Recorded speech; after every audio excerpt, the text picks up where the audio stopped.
In the village of Konoha, a small 6-year-old blonde boy was getting the crap beaten out of him. This was not the first time this had happened, and the boy knew it wouldn't be the last. But unlike most, he didn't look for a reason why, he just accepted it.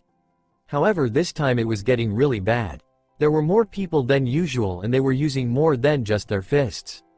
The pain was unbearable, so he did the only thing he could do: he began to pass out. His vision slowly came back to him, and all he saw was a dark hallway. Water was up to his ankle and a sick smell filled the air. He stared down the dank hallway before finally deciding to make his way down it. He might have been imagining it, but he thought he could hear a sinister laughter from down the hall. The boy stopped in his tracks as he stared up at a large cage in front of him. A large set of glowing red eyes stared down at him. What are you?" he asked. The creature that was a giant red fox began to shrink down. The fox morphed into a small girl about his age. She had short fire-like hair, fox ears, and blood-red eyes. "Hello, Naruto," said the girl. "I am the Kyuubi. Why are you here?" he asked quizzically. "I'm here because I was sealed here by your 4th Hokage. I brought you here because I have a deal to make you," she said. Naruto looked up at her curiously, thinking about something. "You're the reason I'm beat up, right?" he said in an even voice. "Those people are fools, Naruto. They all deserve to be killed, every last one of them," said the Kyuubi. "If you are in me, what does that make me?" asked Naruto. "Am I human?" "No," said the Kyuubi instantly. "Naruto, you are a human sacrifice. They gave away your humanity the second I was sealed in you. For such a crime they all deserve to die." "Die?" asked Naruto. "Yes, I can help you get your revenge," said the small girl. "All you have to do is use my power. I can make you great, Naruto. You can make them all suffer and pay for selling your soul. Do you accept?" Naruto looked down and his hair shadowed over his eyes. A smile came onto his face. The Kyuubi stared at the boy's smile, and an evil smirk appeared on her own face. "Looks like I win. You were a fool to seal me in your son Arashi. I will make him destroy everything you considered precious. All he has to do is say ye." "No," said the blonde, interrupting the fox's thoughts. Naruto stared into the fox's eyes with a childish smile on. What? Why?" asked the small red-headed girl in shock. "Because I don't trust your eyes," said Naruto in an innocent voice. The Kyuubi slammed against the cage, changing back into the giant fox form. "Insolent brat, I will tear you." Once again the Kyuubi was cut off as a giant wall of light appeared in front of her when she slammed into the cage. She cringed back in shock. She looked at the boy, who was now glowing with a light blue aura. His innocent smile was still plastered on his face, and his eyes were glowing a crystal blue. He gave a presence of pure radiance, which shocked the Kyuubi even more. "A mental defense, how? I finally understand now," said Naruto in his childish voice. However, it held a tone of maturity. "If I was meant to be your jailer, then that is what I will be. Even if I am no longer considered human, I will still protect them because..." The Kyuubi stared at him, listening intently. "That is what I have been trusted to do." Naruto then turned around and began to walk out of the dark room. Kyuubi was screaming at the top of her lungs from behind the barrier while trying to break through the wall of light. "You'll regret this, brat, you'll regret this," shouted the Kyuubi, not that it could be heard through the barrier. Naruto slowly came to consciousness, and the ally. Everyone was still surrounding him, screaming out unmentionable things. He slowly began to stand up. The entire mob fell silent in shock that he was moving, considering all the blood he had just lost. His bones were broken, flesh torn, and body was bruised, but even so he stood. He looked at all those gathered with glowing blue eyes, and first time he saw it, all the pain they had been hiding through their anger. "I must have been a constant reminder of what they lost," thought Naruto. The crowd took a few steps back in fear as Naruto stumbled forward. He grabbed onto the sleeve of a villager, who instantly stiffened up. Naruto looked up at him, and there was a small gasp from the man he had grabbed. Naruto's eyes shone with utter sadness, but not self-pity. It was directed towards the village. I'm sorry for what she's done," said Naruto as he let go of the villager.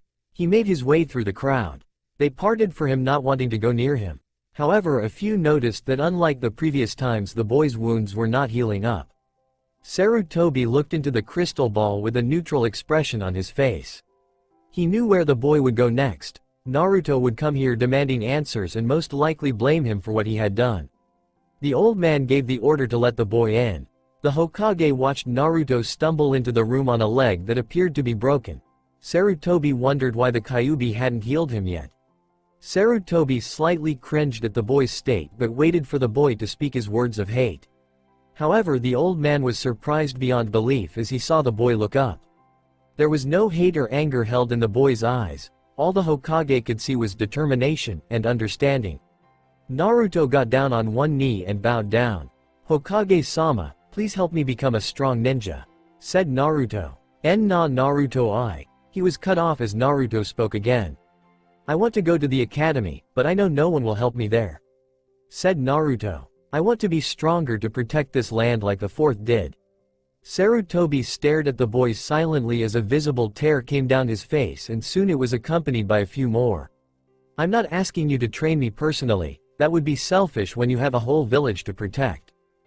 I just want your guidance, from you, a personal tutor. Even a scroll would do, just please, give me a chance to protect this village," said Naruto with tear-filled eyes. "Please." The Hokage looked into those eyes and noticed they were glowing. His own eyes went wide at this, and then he smiled. He turned his chair around so that he was now looking out the window over the village. "Naruto, if you look to your right you will see 3 sets of scrolls," said Sarutobi. "And those are the basics, from hand seals to chakra. Take them, study them, and grow strong. I expect you to study those all night and be here by morning to show me any progress you might have made. I will then explain what you need to work on as well as give you a training schedule." The old man turned back around and threw some bands and another scroll over to Naruto. "A gift from your father, you should look at it after you learn the basics," said the Hokage. Naruto just stared at him with a look of absolute joy. Unknown to him, a blue aura had surrounded him and his wounds had all healed. Sarutobi on the other hand had noticed but was not at all surprised. Naruto left the office and the old man swerved around in his chair so he was facing the window. He smiled again at his thoughts. "The bloodline radiance has been awoken, Arashi, you would be proud." Naruto ran all the way to his apartment, not even noticing the fact that his leg no longer seemed broken. When he entered his apartment he immediately opened up the first scroll. It was all on chakra and all its principles. Naruto spent the next 2 hours memorizing its every aspect and theory until he understood it completely. He then read every other scroll. He learned about ninjutsu, taijutsu, and genjutsu. He didn't know any of them, but the scrolls explained what they were and their principle. Naruto then came to a scroll on the hand seals. It showed how to perform them and what they were used for. He then made a conscious decision. He decided to not read his father's scroll until he had mastered forming all the seals in any order with sufficient speed. He practiced all these all night, testing himself to see if he forgot anything. He didn't. Naruto ran to the Hokage tower as fast as he could. He immediately barged into the old mont's office and saw him waiting there expectantly. "Well, shall we begin?" said the Hokage. "I have taken the day off to show you your training and more, but don't expect me to do this often." And so they trained. Sarutobi showed him the proper ways to throw a kunai or shuriken. The old man was surprised at how fast his seal rate was already as well as his understanding of chakra. "Now be sure to look at your father's scroll when you get home," said Sarutobi. "You have more than enough understanding of the basics." Naruto returned home and opened up his father's scroll. "Dear Naruto, Radiance, that is what they call our bloodline, my son. Back when our clan was new we were said to have been blessed by a god. Our power lies in the fact that our bodies are unique. Once your bloodline awakens your bones will become almost unbreakable. You could fall from a height 3 times the size of the Hokage monument and not even get so much as a dislocation. This is good considering that one of our abilities is flight. If you can awaken your wings, my son, you will be able to soar above the clouds. Our chakra is that of miracles, it constantly heals us at a miraculous rate. Of course it will take some time before it can heal your wounds instantly. You will be able to push your body past limits not meant for mortals. Ask the third about it, he will show you what I mean. Your eyes will glow with the power of your chakra, and though they are nowhere near the power of the Sharingan, they still allow you to see things in a slower light. Train hard and live long, my son. Any of the other aspects of our bloodline you will have to figure out for yourself. Love, your father Arashi, 4th Hokage." Naruto had run out the door to the third's office as fast as he could. Everything in that letter was an eye-opener, he needed to know more.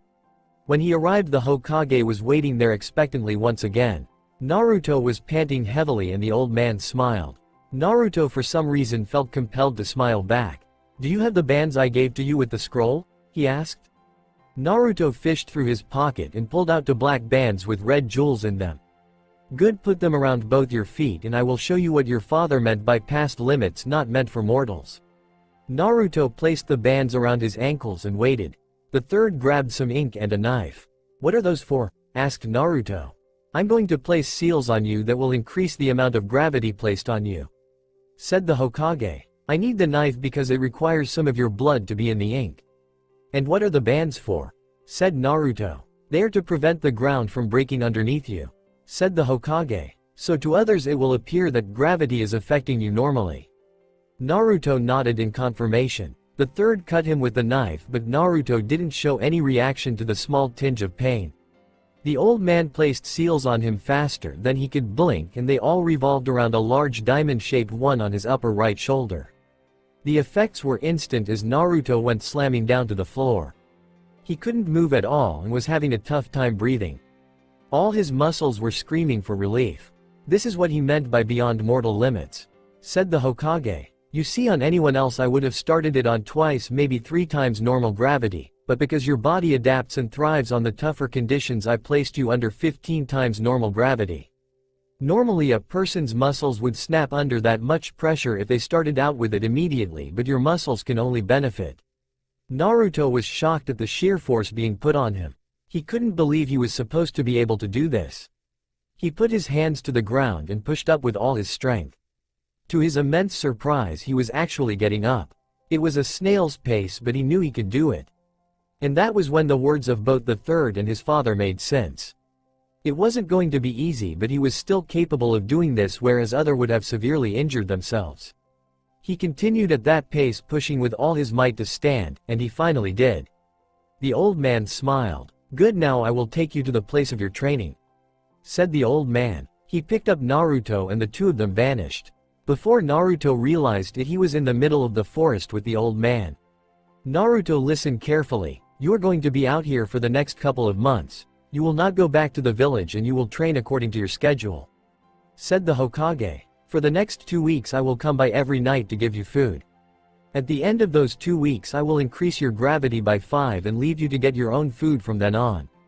This will continue for a while, and every 2 weeks thereafter I will upgrade your gravity by 5 again." Naruto looked at him unbelievingly, but he soon smiled.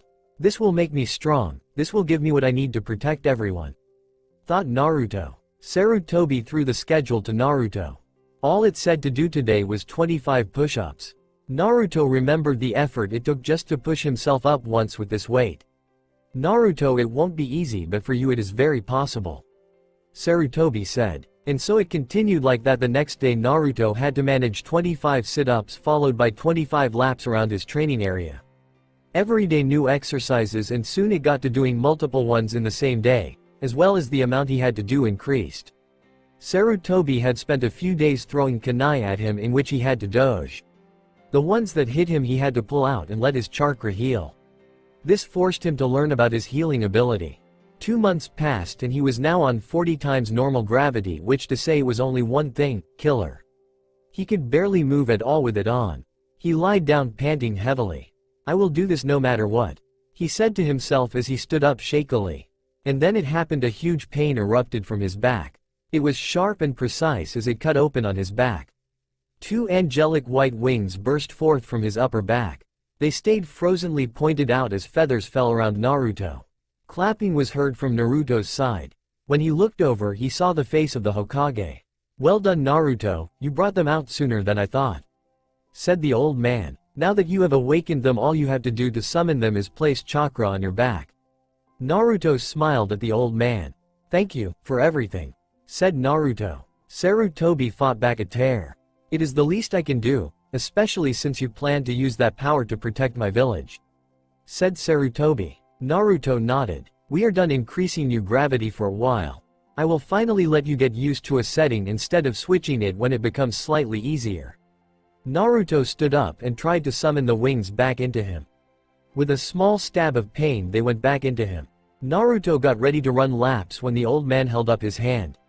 "Naruto, what is the point of wings if you can't use them?"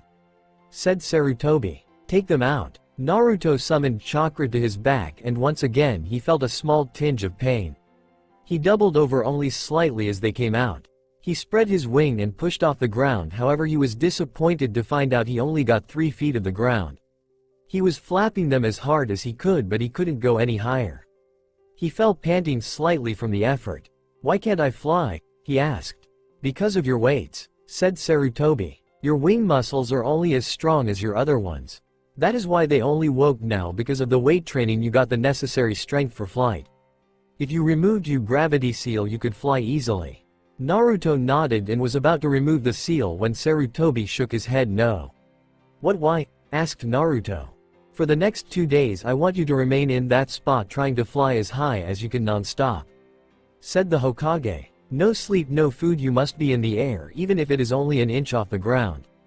Naruto looked at him shocked at what he was supposed to do.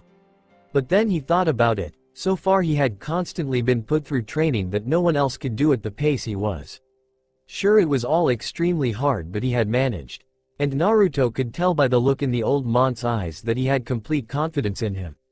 "Naruto, you can use your special chakra to stay strong," said Sarutobi. Naruto nodded and a swirl of bluish-white chakra swept around him. His form was glowing, even his wings seemed to pulsate with energy and his eyes glowed with an electric blue. With that he was up 10 feet in the air. Sarutobi smiled. Radiance. When used to its real potential it increases the body's attributes above the user's already limitless body, thus creating almost a super-powered self. Truly it is the strongest bloodline in Fire Country if not every country, thought Sarutobi as he vanished. In the dark sewer that was Naruto's mind, a young girl paced back and forth in her cage. "I'm so bored," she said. Kyuubi then looked at her cell past the barrier. She could see Naruto training as if he were on television. "Why does he do that? No one will accept him, he is a fool. And when the time comes that he is shown the error of his ways, I will be there to rub it in his face," said the Kyuubi with an evil smirk. "He'll regret not using my power and putting up this barrier to prevent me from giving it. Not that I would want to give it to him at this point." Kyuubi continued making plans with herself and imagining what she should do. Naruto had been flying over the same spot for almost a day. It was harder than anything that he could imagine, and yet even still he added to the challenge. He went over all the seals again and was performing them. While doing so he was barely able to stay a foot off the ground, but the Hokage had said that even 1 inch was enough. To him he thought his seal rate was impressive, but he had the distinct feeling that compared to other ninja it was probably rather slow. He stopped forming seals so he could focus on flying. He struggled but he eventually made it above the trees. Naruto was surprised at how far away he was from the village. He could barely make out the Hokage monuments in the distance. The young demon container wondered how long he had been out there or when the Hokage would show up. Good thing he was a patient person because he was there for hours still.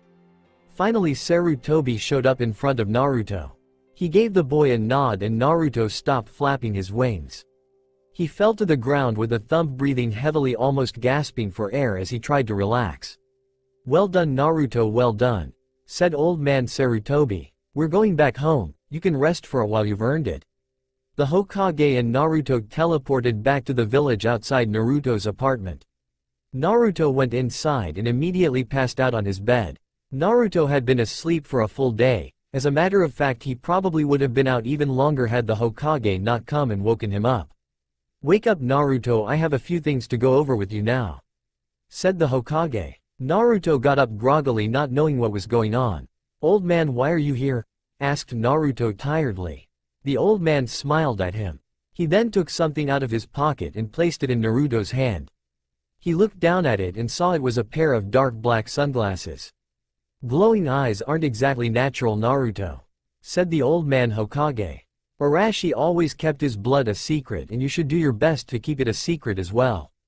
Naruto put on the sunglasses and looked up at the old man with a smile. "Hey Hokage-sama, when do I start the academy?" asked Naruto. "Naruto, normally kids don't begin until they are 7, and I am thinking of entering you later than usual," said the Hokage. Naruto frowned downward at this.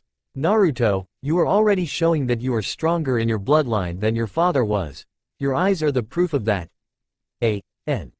Being that the glowing doesn't stop and only gets brighter as he accesses it. I just want to keep training you in studies more suited towards your skills. You will still be able to go to the academy to make friends. Said Sarutobi. Friends? Asked Naruto. He then looked back down with a sad smile. I would only be so fortunate. The Hokage was taken aback by the maturity in the statement. I'm not really deserving of friends, but I will still make as many people as I can happy. He said that last part looking up with a truly happy smile. Yes, I'm sure you will. Said the Hokage. Will I still graduate when I'm supposed to? Asked the blonde. Provided you don't fail then yes. Said Sarutobi smiling. And Naruto look on getting a weapon. I happen to know that it is extremely hard to make effective attacks with your fists while flying at the speeds you'll be traveling at. Naruto nodded. Big sword, he said. The Hokage looked a little surprised.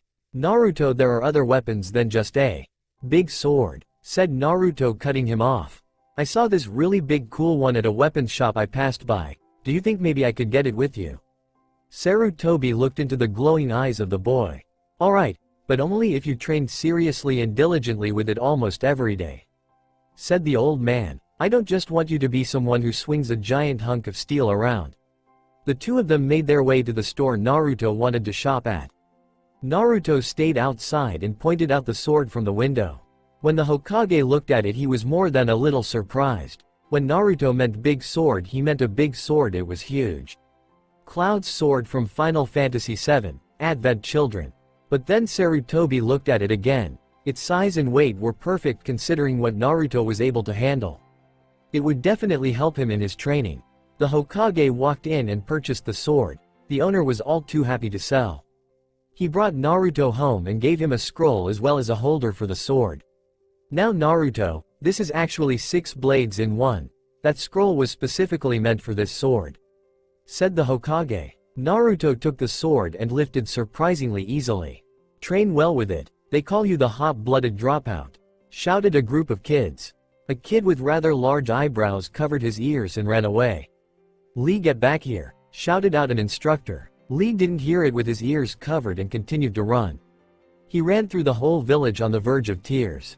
I'll show them all, I will be a great ninja, thought Lee as he ran towards one of the training areas. When he arrived he halted. In the middle of the training area was a boy in a plain white t-shirt and black shorts. That wasn't the odd thing. What was really odd was the huge object he was wielding. It was at least 5 feet long and a foot wide. It was completely covered in bandages, making it almost impossible to identify. Excuse me, but is it alright if I train here as well? I will only use that log over there. Said Lee. The boy turned around. He was wearing dark sunglasses. He smiled.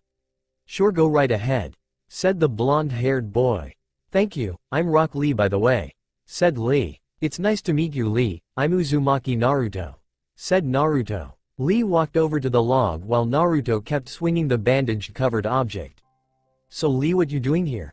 I'm here to get stronger. Said Lee, punching away at a log. Stronger, why? Asked Naruto. I'm called a dropout at the Ninja Academy. Said Lee. I can't use ninjutsu or genjutsu and I have below average taijutsu. Naruto looked at him thoughtfully. That is why I must get strong, to show them that hard work can make a ninja strong, that I can be great with just taijutsu. That is my dream. Lee looked over at Naruto expecting him to laugh. That's a nice dream, Lee. Said Naruto. Lee looked a little surprised but smiled. And why are you here? Why do you want to be strong? Asked Lee. I want to protect everybody. Said Naruto. Lee looked at him curiously. I am a reminder of something terrible, something that causes people pain. I want to stop that. I want their pain to go away, to make them feel safe. Lee looked at him completely shocked but then smiled a wide grin. Then let us work hard, Naruto-kun. Said Lee. Naruto looked at him and smiled as well. Hey Naruto. Naruto looked over at Lee. Do you think maybe we could be friends? Naruto went completely still. Does something like me deserve friends? He thought. You see, you're the only one who hasn't laughed at my dream, and well, I don't have any friends. Said Lee. Lee, I would like to, but your parents wouldn't agree. Said Naruto. Lee looked up at him with a huge grin. That's not a problem, Naruto-kun, I'm an orphan. Said Lee. I'm already living on my own on special requests, so I won't ever get parents. Naruto looked at Lee once again. Can I have a friend?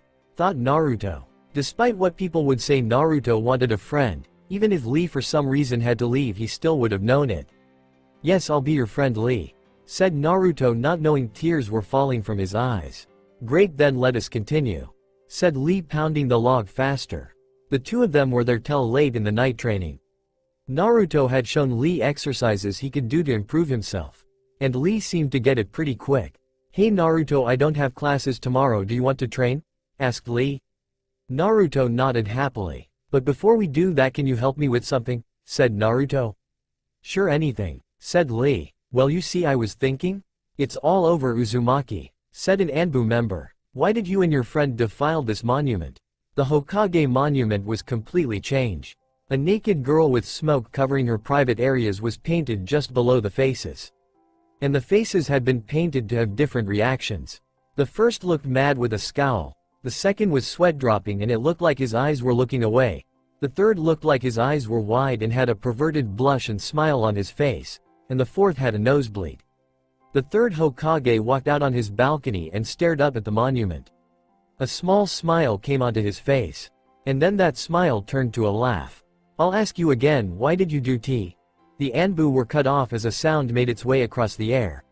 They all listened carefully and soon it was recognized as laughter. First it started out small, but then it grew, as multiple people seemed to join. The Anbu members looked over at the village and saw hundreds of people in the streets, all of them, laughing. They could even see the Hokage on his balcony laughing. They looked over at the demon container and his apparent new friend. Both the boys were looking over the village with a small smile on their face. Okay, we'll clean it up now, said Naruto, not looking away from the village and its laughing citizens. Naruto and Lee were currently hanging on the side of the Hokage monument with water buckets and rags in hand. See Lee, didn't I tell you it was worth it? Said Naruto. Naruto-kun, I never doubted your genius, said Lee, looking at the paint they still had to wash off, laughing. I've never had so much fun. Naruto smiled. Well, I'm going to clean the paint that's over here, said Naruto, swinging from the rope that attached him and Lee to the monument. Lee stared at his friend as he swung away. I am a reminder of something terrible, something that causes people pain. I want to stop that. I want to make their pain go away to make them feel safe. You will, Naruto, I know you will, said Lee to himself. He then put on a goofy grin and ran across the wall, scrubbing even faster. The two made their way through the streets of Konoha, smiling brightly. Naruto was walking at a tremendous slow pace and looked exhausted. Lee had already learned from Naruto that he had advanced weights on. Naruto had his dark sunglasses on, completely covering his eyes, and had his hands behind his head, walking. Let's get something to eat, said Naruto as he and Lee made their way into the ramen bar. Hey old man, give me 10 bowls of miso ramen and The same, shouted out Lee enthusiastically. Naruto looked at him a little surprised but smiled. The old man had tears of joy running down his face that he now had 2 bottomless pit customers. As the old chef was fixing the ramen, he couldn't help but smile slightly at the boys behind him. The little boy Naruto had always come there depressed and was only cheered up by the ramen, but now he had a friend that was making him just as happy. The two ate as fast as they could, almost racing each other. When they finished, they received a pleasant surprise when the old man told them that today it was on the house. They ran out, or in Naruto's case dragged himself with all his strength to move 2 feet of the stand full speed towards the training ground. Both Lee and Naruto were practicing with one another now. Naruto didn't know any taijutsu. The old man had only shown him seals, and how to get his body stronger, but he had never used taijutsu before. Lee knew some taijutsu, but he was far away from being a genius in it, so they were basically at the same point in their training. Hey Lee, I think we should stop and run laps around Konoha, said Naruto. What, why? Are you even sure you can do that? Said Lee skeptically. Not that I have a problem with it, just that I think I'm finally getting better, said Lee with a smile. Well, I can ask the Hokage if he can show us some taijutsu tomorrow, said Naruto. Because right now it's not improving. Very well Naruto-kun, then we shall race, said Lee, taking the starting position. Naruto just chuckled as he got in a similar position. Ready, set, go. And they took off. Lee shot ahead of Naruto. The small blonde was doing all he could with his weights. Lee slowed it down to a slow jog to stay with Naruto but still kept himself far ahead. Naruto paused for a while and looked to his side.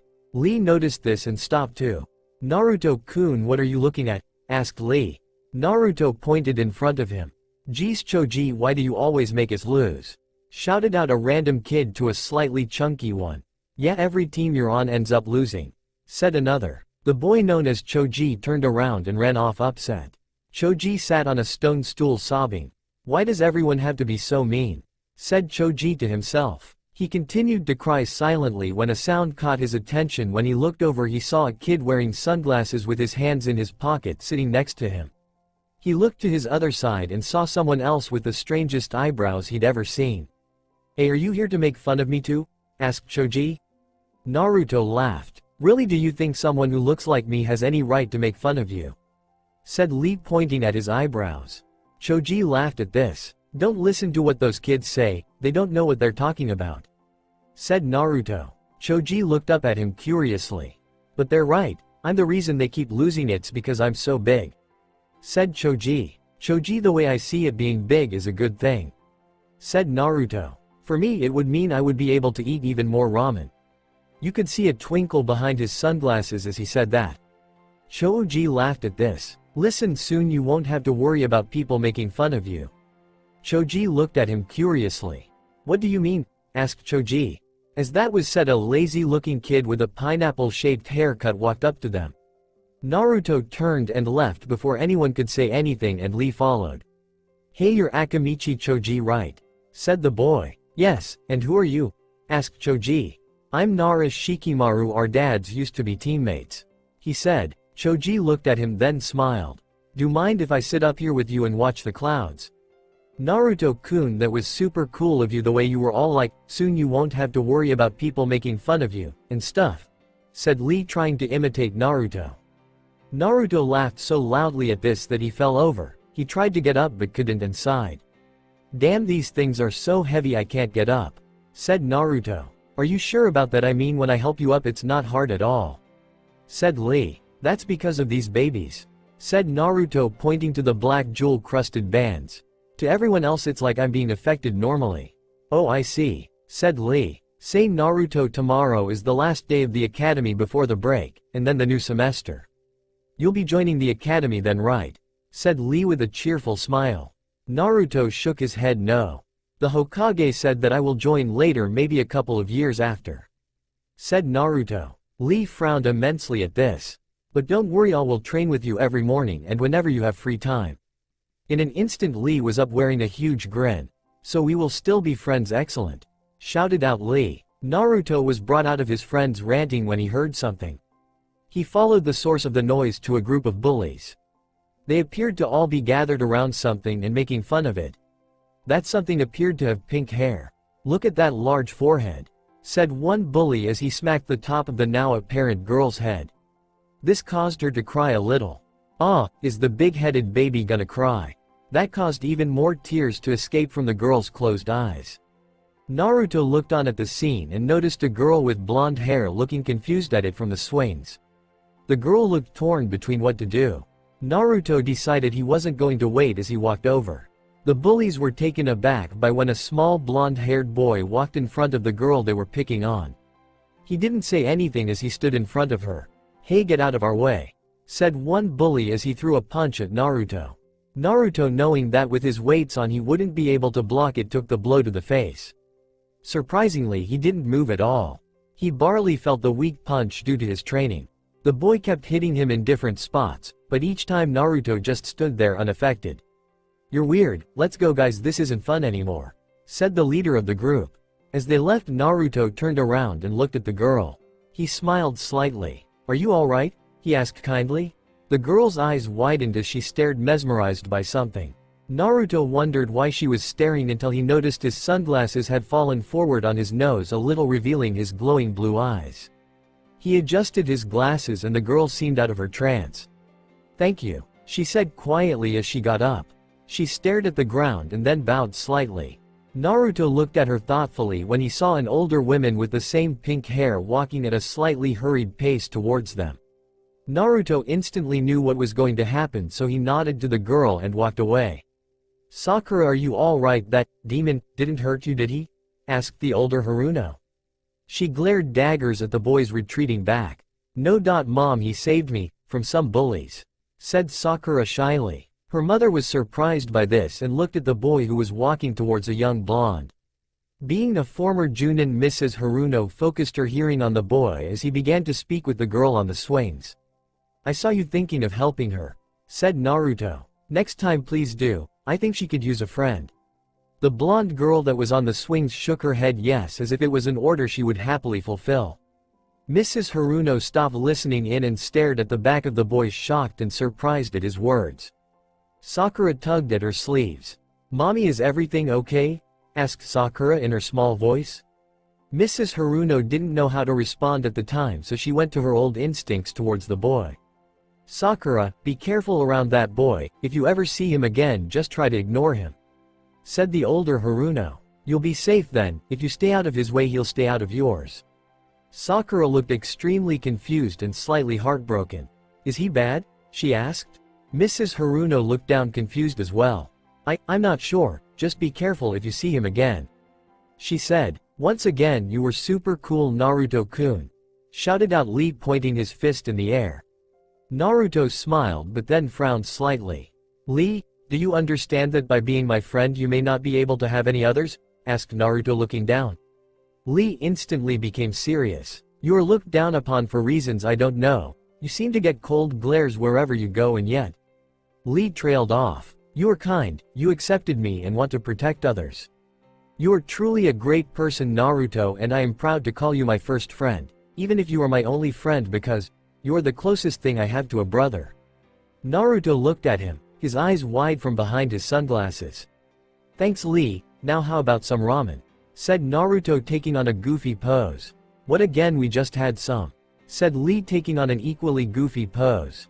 "What? Already sick of ramen? Then you clearly don't have the passion for it." "I do," said Naruto, adjusting his glasses, instantly feeling better.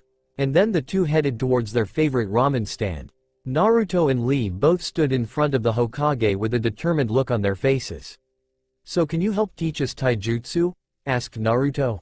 The Hokage smiled and snapped his fingers. A man with a bowl-shaped haircut and eyebrows as large as Lee's appeared.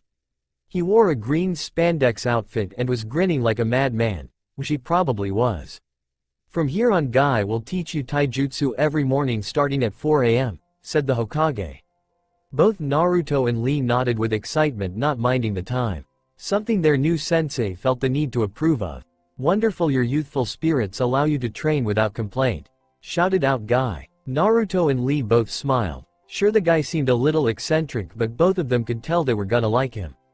Naruto stared up at the man's eyebrows and then looked over at Lee. "I thought you said you were an orphan," said Naruto. Lee, understanding what he meant, just shrugged. "Coincidence," said Lee. "Good, now let us begin today," shouted out Guy, grabbing both Lee and Naruto. He jumped out of the building with them in hand and ran towards the training ground like lightning. They were there in a matter of seconds. Guy put both the boys down and took on a calm, serious face. "I've seen you two train constantly," said Guy with a faraway look in his eyes. "It is truly great that you have such youthful passion. I will train you to the point of breaking and make you strong." Naruto and Lee looked at their new sensei with a little respect. "Trust me when I say, you will be strong," said Guy. A smile played on both Naruto's and Lee's lips. "Now Naruto, I understand that you already have special weights on, so I will only give these to Lee." Guy took 2 large ankle weights out from behind his back and strapped them around Lee's legs. "Now give me 10 laps around Konoha, both of you," said Guy. Both Naruto and Lee took off at a slightly slow pace, both of them even. Guy was in front of them, running backwards. "As we run, I will teach you the principles of Guken, Iron Fist style." Surprisingly, even though they were running, both Lee and Naruto got a good grasp of the style. After they had finished their laps, they were both severely out of breath. Guy looked like he was about to call it quits when his students stepped forward. "You said you wouldn't hold anything back," said Naruto. "That's right, keep going," said Lee. Guy smiled widely. "Very well," he said. Even though Naruto and Lee were near dead from exhaustion from their weight, They still practiced all the stances without any less enthusiasm that they would normally give. Naruto stood at the center of the training field. 5 swords were stuck in the ground around him as he lifted a fairly decent-sized one. He spun it around his head with grace, and as he lunged it forward the blade split open down the middle, making the blade wider. It appeared to have a solid core in between the 2 pieces of blade with holes in it. The blade he was wielding was actually part of the large sword the old man had bought for him. He was currently wielding the main blade. It split down the middle and had a solid red handle. It was the core of the larger sword that all the swords could form. To his side was the hollow blade. It was a sword that didn't have a core, instead it was a sheet of metal folded over into a V shape. It could easily slip into the main blade, forming an outer shell. Then there were 2 twin sets of swords. The first 2 were serrated swords. They had a sharp blade on one side, but the other side of the sword was jagged and serrated like a saw. Then the next 2 swords were large switchblades. They were long enough to be swords, but gears that connected the blade and the handle allowed them to fold up by the handle like a switchblade. Naruto continually spun the main blade above his head and slashed at invisible enemies. Even though the blade was considerably smaller and less heavy than the full one, it was still 2 feet taller than Naruto. However, even with the height problem, he showed remarkable skill for a beginner. He constantly trained with the blade every day, and it showed in his handling of it. It was the start of the new academy semester, so Lee was currently at the academy. Every morning they would get up and train with Guy until Lee had to go to school. Then Naruto would train with his sword, and sometimes he would go flying. He did that far away from the village. Both of them had improved greatly in the short time of training with Guy. They were probably at genin level with their taijutsu, which was great given that Naruto was 7 years old and Lee was 8. Like the Hokage had said, Naruto wasn't attending the academy, he was learning and training constantly, sadly not learning any history or certain other things they taught at the academy. But for Naruto those things weren't important. He pulled the swords that surrounded him out of the ground and attached them together. He took out some cloth like bandages and wrapped them around the blade. He hefted the large sword over his back and went on his way. Naruto was making his way out of the training ground when he stopped. He looked over by a tree where a small girl with bluish-black hair sat. She had her arms over her eyes and appeared to be sobbing. Naruto seemed to have a lot of luck when it came to finding upset people. He silently walked over to her. "Hey, are you all right?" asked Naruto. The girl looked up, and on the side of her face it looked like she had been hit. She had pale pupil-less eyes. "Who are you?" she managed to stutter out. She was still crying badly and he needed to calm her down. He smiled at the girl and removed his glasses. He had discovered some time ago that their appearance could be soothing, but if he got angry they could be intimidating. She looked into his eyes and seemed to be calmed down slightly. "I'm Uzumaki Naruto, what's your name?" he asked kindly. The girl smiled slightly. I'm Hyuga Hinata," she said. Naruto nodded and sat beside her. "Well, tell me, Hinata, why are you here crying? You look old enough to be at the academy, shouldn't you be there right now?" said Naruto. "You see, normally I would be at the academy today, but my father kept me home to train," she managed. Hinata then looked down at the ground and some tears managed to fall out. "I didn't do so good, and well, he hit me and called me weak." Naruto looked at her as if deciding something. "Hinata, will you come have some ramen with me? I want to hear more," said Naruto. Hinata looked surprised but nodded. The 2 of them made their way to Naruto's favorite place in the world, Ichirika Ramen, SP. Even with her stuttering, Naruto managed to learn a great deal about all the things that had happened in Hinata's life. About how she was kidnapped at 4 but rescued, and about her mother dying giving birth to her sister who was now 2 years old. She even stopped stuttering as much, but she still did. "You see, I'm weak," said Hinata. "Hinata, is there something you want to protect?" asked Naruto. Hinata looked at him, unsure of what he meant. "Is there something important to you that you want to stop anything bad from happening to them?" Hinata didn't take long to think about it before she responded. "My sister," she said. "I then think about what my dad will put her through since I am not strong enough. She's only 2 right now. That usually gives me strength but my father gives me such a cold gaze that I lose that strength." Naruto seemed to consider her words for a bit. "Hinata, does your father scare you?" asked Naruto. Hinata nodded. "Does he look scary?" asked Naruto. Once again Hinata nodded. Do you have a picture of him? Questioned the blonde. Hinata dug through a pocket before pulling out a small wallet-sized frame with a picture in it. In the picture Naruto saw 3 people. The first one was Hinata looking much smaller. The second was a tall woman who resembled her greatly, and the third one was her father. He had what Naruto could only assume was a smile on his face. Naruto removed a piece of paper from his pocket and took out a crayon that the ramen stand had on the counter for little kids to draw with while they wait. He then started drawing something. Hinata, whenever your father starts to scare you, picture him looking like this, said Naruto, holding up the picture. Hinata instantly giggled and it started to escalate into a laughter. Naruto could tell that it had the affect he wanted, as she looked happy. The picture resembled Hinata's father, but his head was bigger and his lower jaw was twice as big as it should be. His eyes were huge and he somewhat now resembled a frog. He had what could only be described as a scowl on his face, but with it as big as it was, it looked funny instead of intimidating. And for added effect he drew steam coming out of his ears. The Kyuubi sat in her cage looking out at the real world with mild interest. What is the brat doing wasting his time with a pathetic girl like that? Said the Kyuubi. However, when she saw the picture she quickly had to cover her mouth to stop the giggle and looked away. Pointless. The Kyuubi turned a slight shade of red from embarrassment even though no one saw it. Hinata just continued to laugh at the picture. Hinata, use this to get stronger. I don't want you to slack off now that your father doesn't scare you, said Naruto. Hinata stopped laughing and nodded. Protect your sister. Naruto got up and left the girl to do what she had to do. Naruto had gone home and changed his clothing so no one would recognize him as he went to the Hokage's office.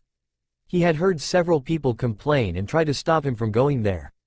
He now wore a full dark robe and complete black underneath. It had silver lining on the edge of the zippered up front, creating some extravagant design. He pulled the hood over his face, completely concealing him. A.N. For a real visual, it's the Cloak of Organization 13 from Kingdom Hearts 2. He then strapped his large blade to his back and removed his sunglasses. He found that it gave him an eerie look with glowing eyes, but you couldn't see the face. And because of all the slight changes he had made which he normally kept hidden, no one would even come close to guessing it was him. Naruto walked up to the guards positioned at the front of the Hokage's doors. Excuse me, the Hokage is expecting me, could you let me in? Said Naruto. May we ask who you are? Said the guard. Just tell him some guy is here with a black hood, he'll know who I am, said Naruto. The guard looked a little suspicious but disappeared to get the Hokage. He poofed back no more than 15 seconds later and gave the nod to let him in. The old man sat behind his desk waiting patiently for him to sit down. Naruto walked up to the seat and did just that. Hello old man, said Naruto with a smile. The Hokage smiled back. He loved that when Naruto was in a good mood he would call him that and drop any sort of endearment like Hokage-sama. So Naruto, what brings you here? Said the Hokage. I was just wondering how long until you let me into the academy. I am confident that I could pass it now, said Naruto. And you probably could, but I would rather you stay with your age group, not to mention that I want you training, said the old man. Listen Naruto, you probably won't be entered into the academy until near the final year. Naruto looked slightly upset but got over it quickly. Fine, said Naruto, not too upset. There are reasons for this Naruto, said the Hokage. Not to mention I have several things I want you to do with this time. Naruto looked at him quizzically. What do you mean? Asked Naruto. Allow me to explain something Naruto, said the old Hokage. Many people learn many jutsu but they never really master any of them. What I am about to do is teach you a few jutsu and over the next few years master every aspect of them. I want you to know why they do what they do, how to use them effectively, and even improve upon them in your style. Naruto was a little shocked at his task but at the same time excited. He had mastered the art of hand seals to a degree and had fairly good control over his chakra. So far all the Hokage had Naruto do was master using his sword and training his body. Now he had jutsu to work with. The Hokage threw him a scroll. Now the first 3 are basic academy jutsu, I just want you to learn those. However, the next 4 are considered advanced Naruto. I want you to learn everything about them and use them in mastery at least by the time you take the Chunin exam. Naruto looked down at the scroll and read the advanced ones. Kage Bunshin no Jutsu. Doryuden no Jutsu, Earth Dragon Missile. Dorudomo Doden Kekai, Earth Barrier Clay Prison. Naruto was excited. He then looked at the last jutsu and noticed it was a sword technique. Mikazuki no Mai, Dance of the Crescent Moon. Now Naruto, before you go I have a small favor to ask, said the Hokage. Naruto looked over at him. Could you please bring this to the Uchiha compound? You don't have to show who you are, just give it to them saying it's from the Hokage. Naruto smiled and grabbed the scroll that was meant for the Uchihas. He then jumped out of the Hokage's window and landed on a nearby rooftop. He then headed in the direction he was sure the Uchiha compound was in. Naruto jumped and ran as hard as he could. It was considerably hard given his gravity seals, but he was still moving at a decent pace. When Naruto saw the sign that read Uchiha District, he didn't give a thought to anything. However, once he entered he knew something was wrong. The smell of blood and death lingered in the air. Once Naruto rounded a corner he knew why. Bodies littered the streets. Everyone there appeared to have been murdered in cold blood. Naruto ran through the complex looking for survivors. It only got worse as he went on. But then he felt a faint chakra signature. He immediately took off to it. He ended up running through a large mansion. The chakra signature that was faint at first was pulsing strongly from the other side of the doors. Naruto opened them without a second's hesitation. What he saw surprised him. A boy only in his teens stood over a dead man. He was currently in front of a woman who was on her knees with tears in her eyes. As the man rose his sword to strike down the woman, Naruto reacted instantly. He grabbed some kunai and lunged them at the man. He turned and blocked them instantly. Naruto ran as fast as could towards them, throwing more projectiles which the man was deflecting, not giving him the chance to kill the women. Finally Naruto got close. The man, not paying him too much mind, tried to bring his sword down to kill the women again. Naruto was in front of him and blocked the blow with his huge blade. Even though he blocked it, it created a small wind blade and cut open Naruto's shoulder. Naruto didn't even flinch, as he was no stranger to pain. He used all the strength he possessed to throw the man back. "Itachi, what's going on?" shouted out a boy with raven black hair from the door of the room. "Sasuke, run. Itachi killed the whole clan," shouted the women from behind Naruto. "Mom," said Sasuke in shock at her bloodied state. "It's true, Sasuke," said the man known as Itachi. "I killed them all." "Why?" said Sasuke in an unbelieving tone. "To test myself, to see what I was capable of," said Itachi in a cold tone. "And you?" He looked over at the shrouded form of Naruto. All he could see was his glowing blue eyes. "I don't know who you are, but you are in my way, Tsukiyomi." Naruto felt a slight tingle, but then his glowing white-blue chakra swept around him and his eyes glowed with even more intensity. Itachi took a step back. "I am impossible. There is no way to escape the world of Tsukiyomi," said Itachi, shocked. He then smirked. "Fine, it looks like you all get to live today, as I must go." The man who would be known as the traitor of the Uchiha clan left. Naruto felt completely drained and he didn't want to be there. He decided to leave to get the Hokage. "Mom!" shouted out Sasuke as he ran towards her and hugged her on the verge of tears. Naruto was so tired that he dragged his sword on the ground as he left. "Wait!" shouted out Sasuke's mother. Naruto turned around and both of them were taken aback by his eyes. The female Uchiha's eyes wandered to Naruto's wounded shoulder. She didn't know that it had healed up after the chakra swept around him, but the bloody portion of his clothing still made one worry. "Thank you," she said, bowing on the ground. Naruto nodded and ran out of there as fast as he could. The next day the word was out. Almost the entire Uchiha clan was dead. Word had spread how a mysterious stranger had saved little Sasuke and his mother. "Are you sure you don't want anyone to know it was you?" said Sarutobi beside Naruto. Naruto nodded. "Look at them," said Naruto at villagers as they referred to the stranger as a hero. They lost an important clan, some even lost friends. The only thing they have to be happy about is that a hero saved some. But if they learned that hero was me, they might take it wrong, and any happiness they might have will be gone. Sarutobi stared at Naruto. A silent tear fell down the old mon's cheek. "You may become the greatest hero this town will never know." Two best friends lied on the grass under the starry night sky. The summer night air was warm but not hot and the scene was tranquil. "So Naruto, this is finally the year you joined the Leaf Academy," said a 12-year-old Lee. Naruto nodded beside him. Well, with the way the final test works, the class you'll be in should be taking the final exam in 6 months. Mine will be taking it a few days after the start of the semester, and then I'll be a genin. My confident, aren't we? Said Naruto with a sheepish grin. Lee snorted. My general and ninjutsu suck, but my taijutsu is only rivaled by yours. Said Lee. And once I am a genin, I will only get stronger. Naruto nodded as he looked into the night sky. Despite the fact it was dark out and no one could see him, he still wore his shades out of habit.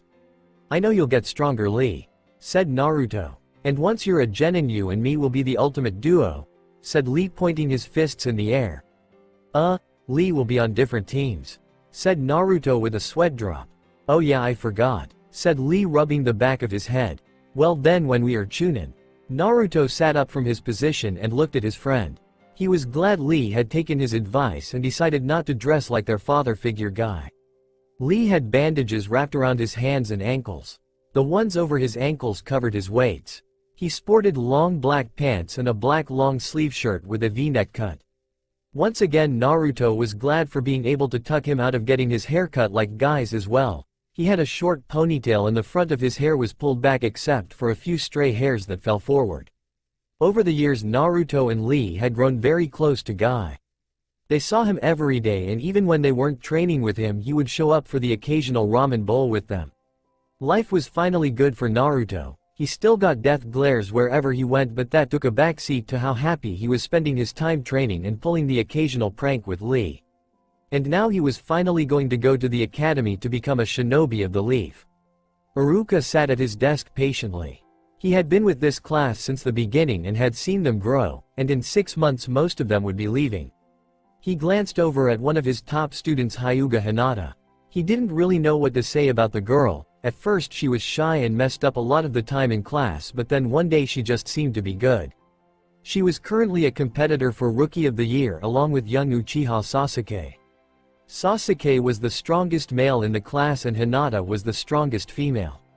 The best academically was Haruno Sakura. She was smart and quick-witted but lacked in strength. She was one of Sasuke's fangirls with her friend Ino. Both girls were practically at each other all the time, but there was still a deep undertone of friendship. They were both fairly good friends with Hinata as well. Choji and Shikimaru were two of the best friends in class. They were both average shinobi, but Shikimaru proved that he was a genius in strategy. Shino was quiet and reserved while his usual deskmate Kiba was loud and brash. Overall, Iruka loved his class. They were entertaining and he knew that they would make fine shinobi. This year looked promising and he was looking forward to a great semester until he read the new addition to the class. Uzumaki Naruto. Now Iruka hated the Kyuubi with a passion, but he was willing to give Naruto the benefit of the doubt. The Hokage had made that clear to him in an earlier meeting. The boy had not done anything to earn his scorn as of yet, but many teachers still regarded the boy with hate. He was not looking forward to the negative attention his class would be getting. No, today I'll sit next to him, forehead. Said Ino. Dream on, Ino pig, I will.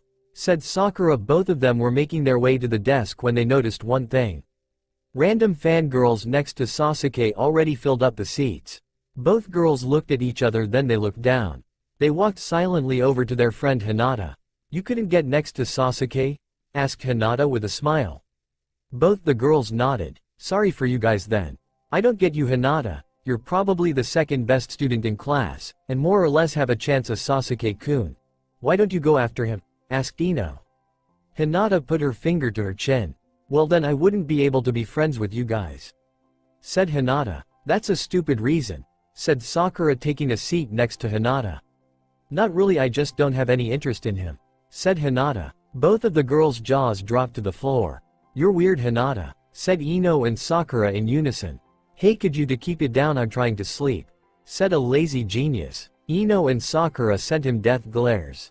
Troublesome. Choji, who was eating beside his friend, patted him on the back. Yeah, you're right, buddy. Said Kiba to his faithful pet, who gave a bark back in amusement. Okay class, let's settle down. Said Iruka. We have all been together for a long time now and today we will receive a new student. You can come in now. As Iruka said that, the door opened. A boy with sun-blonde hair and black sunglasses walked in. His hair was the same mess that their fourth Hokage was famous for. He wore a short-sleeved white shirt which showed surprisingly well-toned body for someone his age, and black cargo pants. On his side he had 2 fingerless gloves with metal knuckles attached to his belt. And if one looked closely he appeared to have a black diamond tattoo on his right shoulder. "Hello, I'm Uzumaki Naruto," he said, greeting the class with a warm smile. The effects were instant to a few select kids in the class. "Shikimaru, that's him, the one I've told you about," said Choji, a little excited. Yeah, he does look like you said. Wonder if he is any good at shogi?" asked Shikimaru. Sakura stared ahead in shock. Any immaturity that had shown when she was just swooning over the Uchiha was gone in recognition of the boy. She would never forget the one person other than Ino who had been kind to her. In fact, Ino had even admitted that the boy was the one that told her not to hesitate in helping her next time she was picked on. However, the feeling of shock was replaced with a slight bit of worry remembering her mother's words. "Be careful with that boy," echoed the memory. Ino recognized him as well. She had met the boy briefly, but in that moment she learned all she needed to know about the boy's personality. He was most likely one of the kindest people you could meet. Both girls stared at each other and then turned to Hinata to discuss things with their friend, as she was always good with advice. But what they saw surprised them even more. Hinata stared unblinkingly at the boy with her eyes wide. A faint blush was on her cheeks, and then they heard her say it. "Naruto-kun is here," she said in a silent, happy voice. She almost seemed to revert back to the shy girl they had heard she was at the start of the academy. "Well, Naruto, you can have a seat." Iruka was interrupted when another Chunin walked into the room. "Excuse me, Iruka, but the Hokage needs to see you," said the Chunin. "Oh, okay. Mizuki, take over while I'm gone," said Iruka. The teacher known as Mizuki gave a warm smile as the teacher left, but as the door closed that smile turned to an evil smirk. One fully directed at Naruto. Almost every student picked up on this but didn't say anything. "Uzumaki, go to the seat at the corner now," said Mizuki with venom. Most students visibly cringed, never had they seen their second sensei act this way. Naruto didn't pay it any mind and silently walked up to his seat. Almost the entire class period Mizuki asked Naruto questions no one in the class could possibly know. To the class's astonishment and Mizuki's disapproval, he got all of them right. "Alright, we're going out for the taijutsu sparring now," said Mizuki in slight irritation as he directed the class outside. The class lined up to spar with another one of their classmates as their taijutsu instructor graded them. When Naruto's name was called, they saw the same evil smirk appear on his face that had on Mizuki's. The bullies in the class faces lightened up, as it appeared they could pick on this kid without the teachers caring. "Your opponent will be Mizuki-sensei," said the Chunin. Mizuki stepped forward looking pleased. Some students were surprised as they all spared with one another. Mizuki took his stance. "Hope you're ready, demon brat," he said. As the instructor gave the signal to start the match, Mizuki charged forward. He threw a punch, but what happened next surprised everybody. Quick as lightning, Naruto tied wire around the hand that was thrust out. He immediately moved to Mizuki's side and looped another part of the wire around his other hand. He rolled under Mizuki and wrapped it around one foot, and then he jumped onto his back and tied it to his neck. It had all happened so fast no one knew what was going on. Mizuki was choking due to the wire. Whenever he brought his hands up trying to reach his neck, the wire pulled on his neck, pulling it back more and lifting his foot up. When he moved his neck forward, his hand would move down due to the wire that was attached to each other, creating this cycle. The instructor sneered at this. "I'm sorry, Uzumaki, but you failed this portion of class due to you used a weapon," said the instructor. All were surprised at the declaration, as many of the students had used weapons. But some kids smirked at the obvious dislike that the teachers had for the boy. As a teacher released Mizuki from the wire, something inside the man snapped. A loud smacking sound was heard. Everyone who was present eyes widened as the blonde boy was struck in the face by a punch. They were even more surprised as Mizuki continued to hit him. "How do you like that, demon?" shouted out Mizuki. Naruto was taking every hit, not even attempting to block. Even as he was hit, he showed no signs of pain. "I'll make you suffer, you hell spawn." "Mi Mizuki wa, what are you doing? This is against the Hokage," said the shocked instructor. Every student there visibly cringed as the boy was pummeled. "Mizuki, stop this before you get into trouble." "Shut up, you want this as much as I do." SS Mizuki said this. He took out a kunai and stabbed forward straight for the boy. A few girls screamed and looked away. Several instructors ran forward to stop him, but they wouldn't make it in time. Blood splattered the ground, and Mizuki's eyes widened. Naruto had taken the kunai straight through the hand and was now grabbing Mizuki's wrist. Blood flowed from the deep wound and then a snap was heard as the boy broke the wrist. Mizuki grunted in severe pain and Naruto ran up his chest and kicked his jaw. Mizuki was sent flying through the air. Naruto jumped onto his chest and was riding him to the ground. Just before the body hit, Naruto pushed off his chest with his feet, sending Mizuki slamming into the pavement, creating a huge crater. The Chunin was instantly knocked out. The whole training field was silent as students from upper and lower classes stared on at Naruto. Blood still flowed from his hand onto the ground. Naruto still showed no signs of pain as he turned around and walked to the outdoor sink. He grabbed the kunai and pulled it out of his hand. He then dropped it to the ground while he washed his bloody hand. He took out some bandages that were in his ninja equipment pouch. Naruto then proceeded to wrap his hand. "Naruto-kun," was shouted across the field. Naruto turned and saw Lee running up to him. "Are you okay?" "Yeah, this is nothing, you should see the other guy," said Naruto with a smile. Instantly the tension that was in the air was deflated as the teachers told their students to go back to class. The taijutsu instructor walked up to Naruto and looked at him in the eye. I'm sorry that Mizuki took it that far," he said, looking down. "It's okay, I let it happen because I thought he just needed to get the worst of his anger out on me now before later," said Naruto. The instructor stared at the boy. "You may not believe me, but I just want to protect Konoha. You don't have to try to hinder me as I will do all I can." The instructor was in a slight state of shock at this. His mind was screaming at the demon, but his heart and instincts told him something different. He was probably the second most official person over the academy, so he would spread the word. "Do not mistreat Uzumaki Naruto." The whole class was discussing what had just taken place. None of them could believe that Mizuki would do that. "Can you believe what just happened?" Ino practically shouted this in Sakura's ear. Sakura looked up at her friend and remembered her mother's words from long ago. "He's dangerous," replied Sakura. "Yeah, but he was awesome the way he took out Mizuki-sensei," said Kiba, joining in on the conversation. "How troublesome," said Shikimaru, looking over at his friend Choji, who had stopped eating. "Hey man, don't look so worried, I'm sure he's fine." "Yeah, I know, it's just that ever since that day I've wanted to meet that kid again and his friend," said Choji, looking down. "They were both so nice and I think maybe they could be my friends as well." Shikimaru looked at his friend thoughtfully. He knew that he was Choji's only real friend. Heck, the same could be true the other way around. But many people still wanted to practice with Shikimaru. For the better part, many just ignored Choji. The attention of everyone in the room focused on a blonde boy as he walked through the door. Iruka immediately stood up to meet the boy. "Naruto, I heard about what Mizuki did. Are you alright?" asked the instructor. Naruto just smiled. "Yeah, I'm fine. I mean, come on, we're gonna be shinobi, we all got to get stabbed sometime," said Naruto, holding up his bandaged hand, laughing. Despite the situation, everyone in the classroom erupted in a series of giggles and laughs.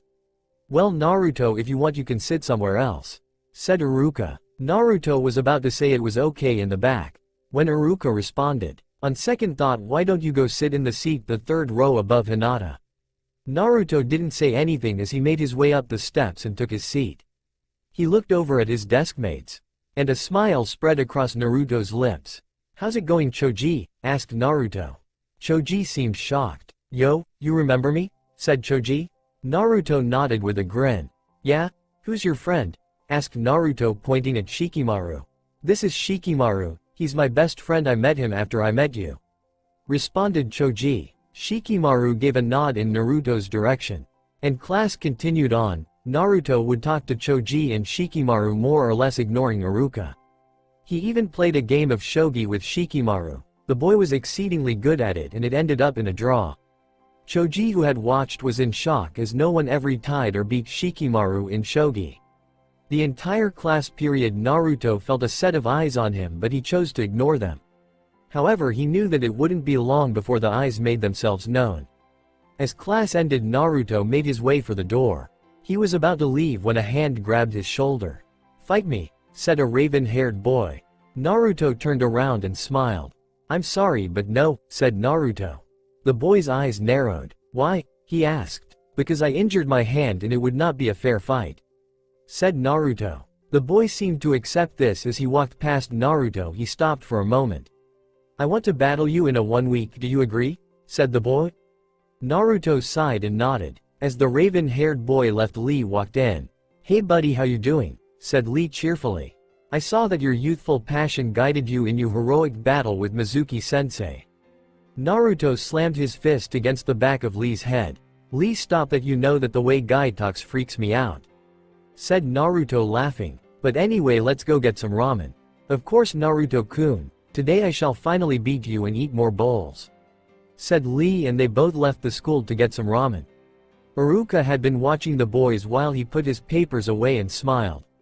It seemed the Hokage was right, Naruto definitely isn't the Kyuubi, thought Iruka. Sasuke walked through the door to his home with a small smile on his face. Mama, did something good happen today, Sasuke? Asked Makoto. Sasuke looked at the woman and smiled. She was probably the only person that would see his true smile. Yes, there is a new strong student that came to class, said Sasuke. He agreed to spar with me in a week. Makoto let out a small sigh and shook her head. Well, who is this new student? She asked. His name is Uzumaki Naruto, said Sasuke. Makoto looked a little surprised. Ah, yes, he is strong, said Makoto, closing her eyes. Be careful with him, all right honey. Sasuke looked a little curious but nodded anyway. In a dark room, 2 figures stood. The smell of decay and death was around them. You bastard, shouted out one of the figures as he charged the other. The other dark shadowy figure blocked his thrust and threw him to the other side of the room. The first figure spun in the air and pushed off the far wall with his feet. He flew towards his opponent, throwing punch after punch. But the other was easily dodging them. Why? Shouted out the still punching figure. Why did you make me kill them? There was such pain in his voice that it would hurt anyone to listen. What are you doing, boy? Asked the figure. You are wanted now, they will come and try to kill you, but I won't let them. You are going to serve me. No, shouted out the figure. Who are you? Why did you control me and then let me live expecting me to serve you loyally? I will kill you, I will never listen to you. I wanted your power and potential, said the figure in a dark voice. You will serve me, and to answer one of your questions, you will not have a choice. There was a flash of bright light and the figure screamed in utter agony. Naruto jumped up from his sleep, panting heavily. A cold sweat covered his body as he looked around the room. He let out a sigh. The dream, he thought. Every now and then Naruto would have this dream. He wasn't sure when exactly they had started, but he was pretty sure he was around 7 when the first one happened. He had this dream or a similar one at least once a month, sometimes more. He had told the Hokage, but that didn't do too much good as he did not have the answers. Naruto didn't know who the figures were as they were always engrossed in shadow. He knew it wasn't a normal dream, but he didn't care. It didn't affect him physically or mentally. It was just another thing he grew to accept. 1 week had gone by in a flash and Iruka had gotten wind of the spar that Sasuke had wanted. Iruka decided to make it educational and approved of it so everyone could watch and take notes. Iruka had heard how the boy had first defeated Mizuki, so told them they were not allowed to use weapons. The 2 boys stood across from one another and took their stance. Naruto unclipped the 2 black fingerless gloves from his belt. He pulled them on and flexed his hand muscles. He put one arm behind his back and put a solid fist in front of him. Iruka looked at the boy's stance, a little surprised that he knew that style. He wrote it off as things he needs to learn about the boy. Sasuke charged forward. He dropped to the ground and tried to kick Naruto's feet out from under him. Naruto jumped over the kick and brought his single fist down. He went right past Sasuke's head and slammed the blow into the pavement. Naruto stood frozen in that position. Sasuke looked back at where the fist had struck and was a little more than surprised at the sight of a rather deep fist indentation. Sasuke rolled back and tried to kick Naruto in the face. Naruto spun to the side to avoid it. The young Uchiha threw blow after blow, but Naruto would block or dodge with little effort. Naruto finally went on the attack as he cocked his fist back. Sasuke looked confident that he could block it, so he brought his arms up to shield his face. The blow was like a bull ramming him in the arms. Instantly Sasuke's guard was broken and he was sent flying back into the ground. It was hard for Sasuke to move as he looked up at the blonde who walked towards him. Naruto stood in front of him with a smile on his face, and stretched out his hand to help Sasuke up. Sasuke regrettably took it and was lifted up. "That was a very good spar, you two," said Iruka. "Now can anyone explain to me what just happened?" "Sasuke got his ass kicked," shouted out Kiba. The boys in the class laughed but the girls shot him death glares. "No, not quite, Kiba. Can anyone tell me why Sasuke's guard failed?" asked Iruka. Everyone looked clueless. In the field you may be faced with an opponent whose physical strength is not obvious. Naruto had a lot more strength behind that punch than you may think possible for someone his age and size. Many stared wide-eyed at Naruto. As the class moved back inside, Naruto pulled Sasuke aside for a second. "This is only a suggestion, but you may want to train with weights on," said Naruto. Sasuke looked at him curiously. "Sasuke, you may not want to hear this, but I held back a bit." Sasuke's jaw nearly hit the floor.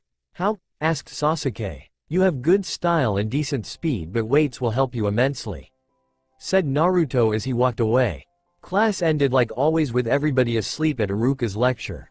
As they were leaving, Iruka took note that Lee once again came for Naruto and the two of them went out for ramen. Iruka finished up his work and decided ramen didn't sound half bad. When he arrived there he was a little surprised to see that Naruto and Lee were at the same stand. "Ah, Iruka-san, it's been a while," said the old man from behind the counter. "Yes, it has get me the usual," said Iruka taking a seat beside Lee. "So Naruto, how long have you eating here?" "Almost 8 years now," said Naruto. Iruka was a little surprised, he had never seen him before. "Yep, him and Lee are my two best customers," said the old man. Naruto and Lee smiled widely at this. "Huh, interesting," muttered Iruka. Sasuke walked into his home a little depressed.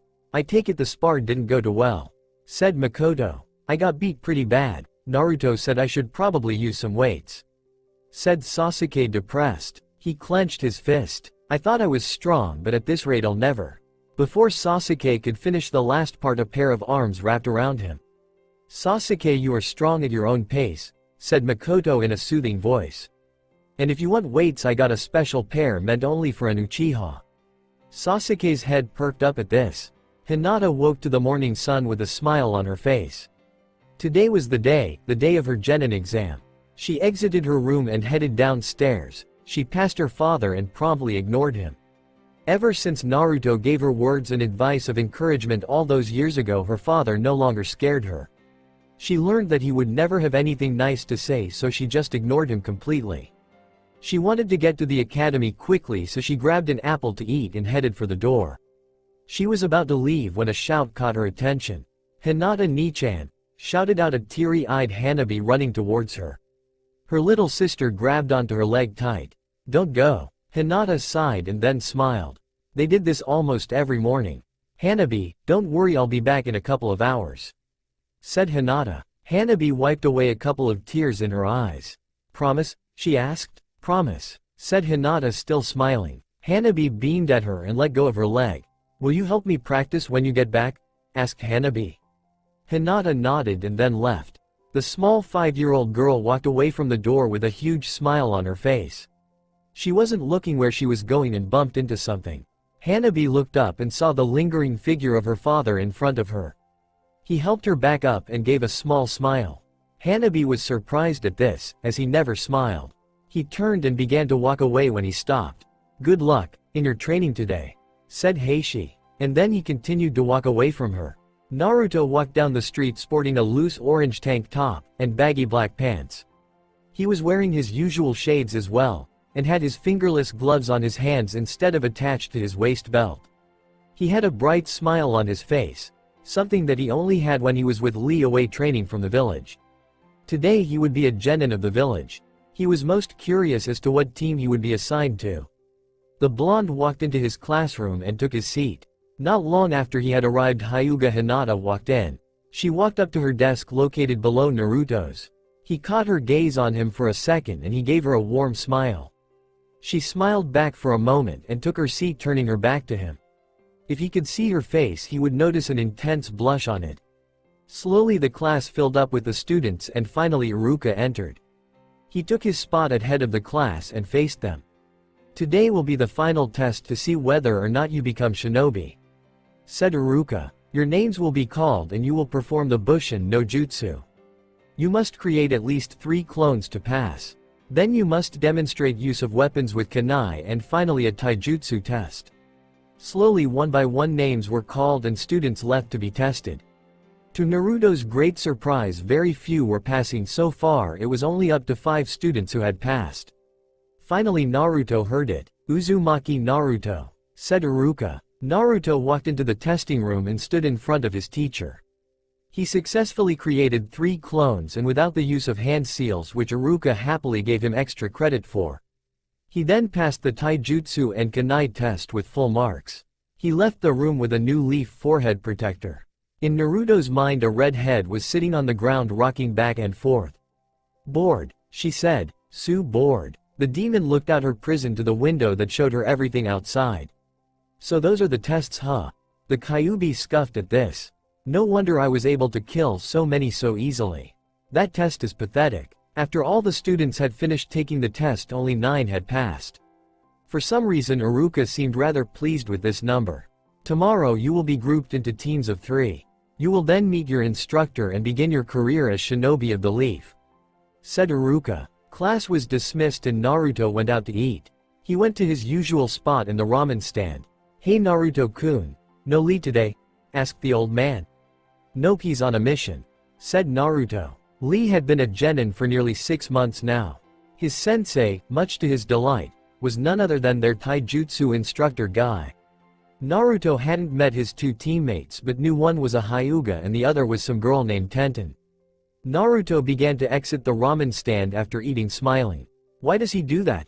asked the Kyuubi. "That smile is ridiculous, besides they'll never accept him." The Kyuubi was still extremely sore that Naruto had turned down her offer for power. In all her years as a demon and watching the human world, no one had ever said no to power when they had as much hatred as the boy should have possessed. By all logic he should have said yes, but he didn't, and that greatly annoyed her. Not to mention putting up a barrier that completely cut off her sending him chakra or even talking to him. "Goddammit, I'm so bored," she shouted out. The Kyuubi slammed against her prison only to receive an electric shock. She growled. Naruto went on his way home, having absolutely no clue what was going on inside his mind. "You can't be serious," said Kakashi, looking at the Hokage with an accusing glare. "You want me to train the Kyuubi?" Sarutobi was more than a little surprised at this outburst. He had picked Kakashi because he had never shown any open hostility towards Naruto. The old man took on a more serious face. "Kakashi, he's not the one that took your sensei," said Sarutobi. "You will train him. This is a direct order." "Fine," mumbled Kakashi. "But mark my words, if I see even the slightest hint of Kyuubi or the seal breaking, I'm taking him out." Before the Hokage could respond, Kakashi left his office, slamming the door behind him. The Hokage swiveled in his chair and faced the window. "Kakashi, Arashi would be very disappointed in you," thought the old man. Naruto had gone home and retrieved his blades. They were all in a large holster that held all 6 blades at once. The main blade and the hollow blade were crossing each other on his upper back, forming an X. Both his serrated blades crossed one another on his lower back. And finally the switchblades were folded up and on each of his sides. He walked out of his apartment and headed towards the training ground. When he arrived he found he was the only one there and would have no problem training. He took out the main blade and went through the many different steps. He would switch off his swords, never stopping as he continued to hack away at his invisible opponents. He stopped and returned the sword to his back and turned to see a brown-haired figure hiding behind the bushes. Hinata exited the academy building and was about to head home to see her sister when someone tapped her on the shoulder. She turned around and saw the face of a branch member of her clan. She smiled at him and he smiled back. She was very well liked among the branch members of her clan. "Hinata-sama, the council and Hiyashi-sama wish to see you urgently," he stated. Hinata let out a sigh and left. Hinata entered the dark room that the clan elders held meetings in. It was hard to see, but she could make out several figures. One of them was her father. "Hinata," said her father in an angry tone. It has come to my attention that you tied for Rookie of the Year with an Uchiha. Hinata used the trick she always did and pictured her father looking the funny way he was in her mind. Any fear that he inspired completely unaffected her. Many in the room cowered only slightly under Hiyashi's tone and obvious intent. However, a smile formed on the elders' lips as they all watched Hinata stand there facing her father with no fear. He scowled at her. As such, to test you, you must defeat all the branch members that I have selected. He said, this is the only way to prove that you are not completely useless. A few branch members got up and walked towards her. Their ages varied, some were just a little older than she was. She looked at them and noticed the extremely hesitant look in all of their eyes. None of them wanted to fight her. She looked on and her eyes widened, as several were about to object to her father. She acted immediately and attacked one of them, sending him to the floor. She sent the rest of them a look and they all understood. If they opposed her father, their seals would be activated. And while the few that were going to take it knew they could endure, Hiyashi would most likely activate the seals of those that were unprepared. Once again, the Hyuga Eras had proved herself in the eyes of the branch members. They all took their stances and began to fight. Hinata charged and effectively disengaged her opponent's right arm. She slammed her elbow into the branch member's stomach. She channeled chakra through her arm to the elbow, which caused her opponent to explode backwards. Two opponents came up behind her, but with her all-seeing eyes she was ready. She slammed both her elbows into their stomachs, and as they doubled over she nailed them in the jaw with her open palms, effectively knocking them out. The elders watched the scene with great enthusiasm. Everyone in the room understood what the branch members were going to do. They were impressed with how Hinata handled the situation. She managed to save them without defying the council as well as remaining strong. Now she was effectively taking out the branch members with minimal damage being done to them. Hiyashi looked away from his daughter. He couldn't stand to see her. Few actually knew why Hiyashi was so cold towards his eldest daughter. Many thought it was to make her strong, but Hiyashi knew that the reason was of her almost exact resemblance to his late wife. As she grew older, the resemblance only grew, not just in body but in personality as well. It hurt him to look at her, so he did all he could to make the pain go away and found anger worked best. Hinata finished the last branch member the elders called the fight. Hinata had been hit several times, but she would be alright. The branch members were already picking themselves up. Her father glared at her and surprisingly she sent a glare back. If you will excuse me, I'm already late to practice with my sister, she's probably worried, said Hinata. Hiyashi's eyes widened at this. He had forgotten that Hanabi would always see her older sister after she was done with school. He also knew how impressionable she was at her age and what she was probably thinking right now. Hanabi sat near the front door crying. Her sister was an hour late, never had she taken this long. Where are you? She sobbed. You said you'd come and help me, you promised. The little girl spoke to herself. She was upset. But then a thought entered her mind, one that involved her sister being in trouble. She immediately took off out the door. She ran out the Hyuga compound gates. Hanabi wondered why the guards weren't there. She didn't know that they were currently testing her sister. She ran across the town in the direction she hoped the academy was.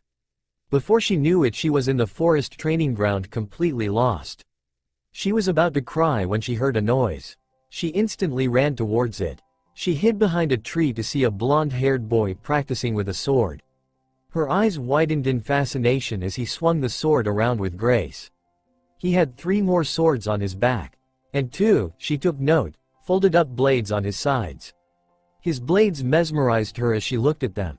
Finally the boy stopped and surprisingly turned to look at her. She was a little worried at first, but then he smiled and she for some reason was happy. Hey, who are you? He asked. Are you lost? The little girl nodded at this. My name is Hanabi, she trailed off. I'm looking for my sister. Ah, your sister you say? Said Naruto. Who is your sister? Maybe I can help you. What does she look like? Hinata Nichan has bluish black hair that feels like silk. She's about your height and is the bestest, prettiest girl ever, she said, raising her hands in the air. Hinata you say? Said Naruto, smiling. I know her, we go to school together. Really? Said the small 5-year-old. Naruto nodded. As a matter of fact, I met her at this training ground a long time ago, said Naruto. Hanabi's eyes widened. When I met her she was crying. Why was she crying? Asked Hanabi, worried. Apparently your father made her really upset, said Naruto. Hanabi looked angry at this as she stomped her foot down. Daddy is always so mean to Hinata Ni-chan and I don't know why. She said, did you talk to her, did you make her feel better? I like to think I did, said Naruto. She smiled. Listen, I'm sure your sister is back at your home, how's about I take you back? Hanabi nodded and took his hand as he led her to her home. Hey mister, what's your name? She asked. My name is Naruto, said Naruto. Uzumaki Naruto. Naruto Nichan has a funny name, said Hanabi smiling. Naruto smiled and was slightly surprised by his new title, but he didn't mind. The two of them made their way through the village. Hanabi took note of the hateful glares sent Naruto's way some of the time. However, after seeing her in his company they turned to ignore him completely. They arrived at the Hyuga compound not long after and the effects of her absence were evident. Many Hyuga could be seen running around the compound looking for her. Finally Hanabi saw the reason she had left. Hinata ran by looking frantic. Hinata Ni-chan, shouted out Hanabi running towards her sister. Hinata stopped in her tracks and looked over to see Hanabi running towards her. The little girl grabbed onto her older sister's leg. Where were you? Asked Hanabi. Where was I? I should ask you the same thing. Why did you leave? Asked Hinata. When you didn't come home I got worried and went to look for you, I got lost, said Hanabi. Hinata let out a sigh and then smiled. I'm sorry, I had a meeting that came up at the last second, said Hinata. Almost all the Hyuga were gathered near Hanabi now, including her father. How did you get back? Naruto Nichan helped me, said Hanabi pointing over to Naruto who was leaving. A huge blush instantly erupted onto Hinata's face, a fact that almost every Hyuga took notice of. Naruto-kun, shouted Hinata to get his attention. He turned around and smiled and gave a wave at the Hyuga clan before turning to leave again. Thank you, shouted out Hinata and Hanabi at the same time. The Kyuubi looked out the window to the real world and scowled. It doesn't make any sense, he doesn't even stay for a reward or something, said the Kyuubi. Why did he even bother? With all the members of the clan searching it would have only taken an hour or so to find her. The Kyuubi decided to go to sleep after that to ponder her thoughts. The next day of the day had come, and now they would all be sorted into teams. Naruto wore what he had yesterday, finally bringing his swords to school with him. He wore his forehead protector around his right bicep. Naruto walked into class and only the 9, including him, that had passed were there. Naruto took a seat and leaned forward on the desk. His serrated swords lightly scrapped on the ground while he sat. Finally Iruka entered. Well, congratulations on making it this far, said Iruka. Sadly, this is the lowest number of graduates we've ever had.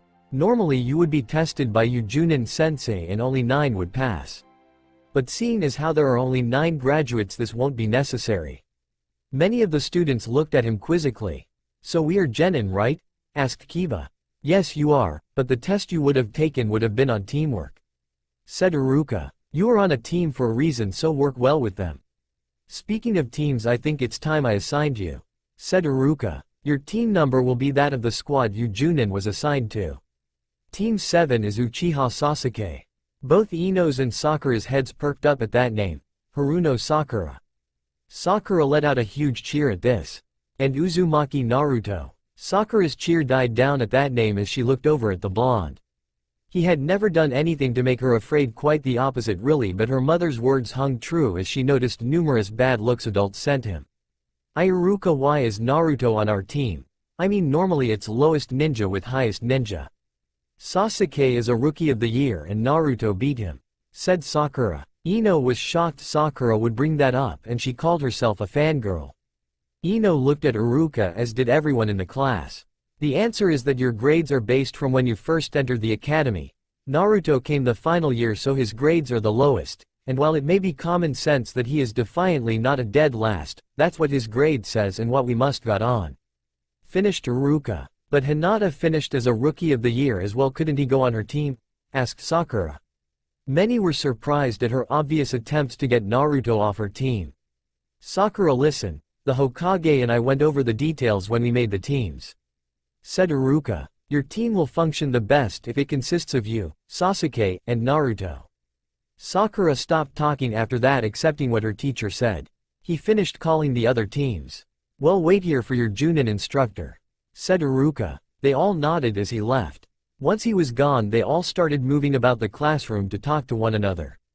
I can't believe me, and Choji got Ino, said Shikimaru annoyed. Choji nodded. I just don't want her making fun of me, said Choji.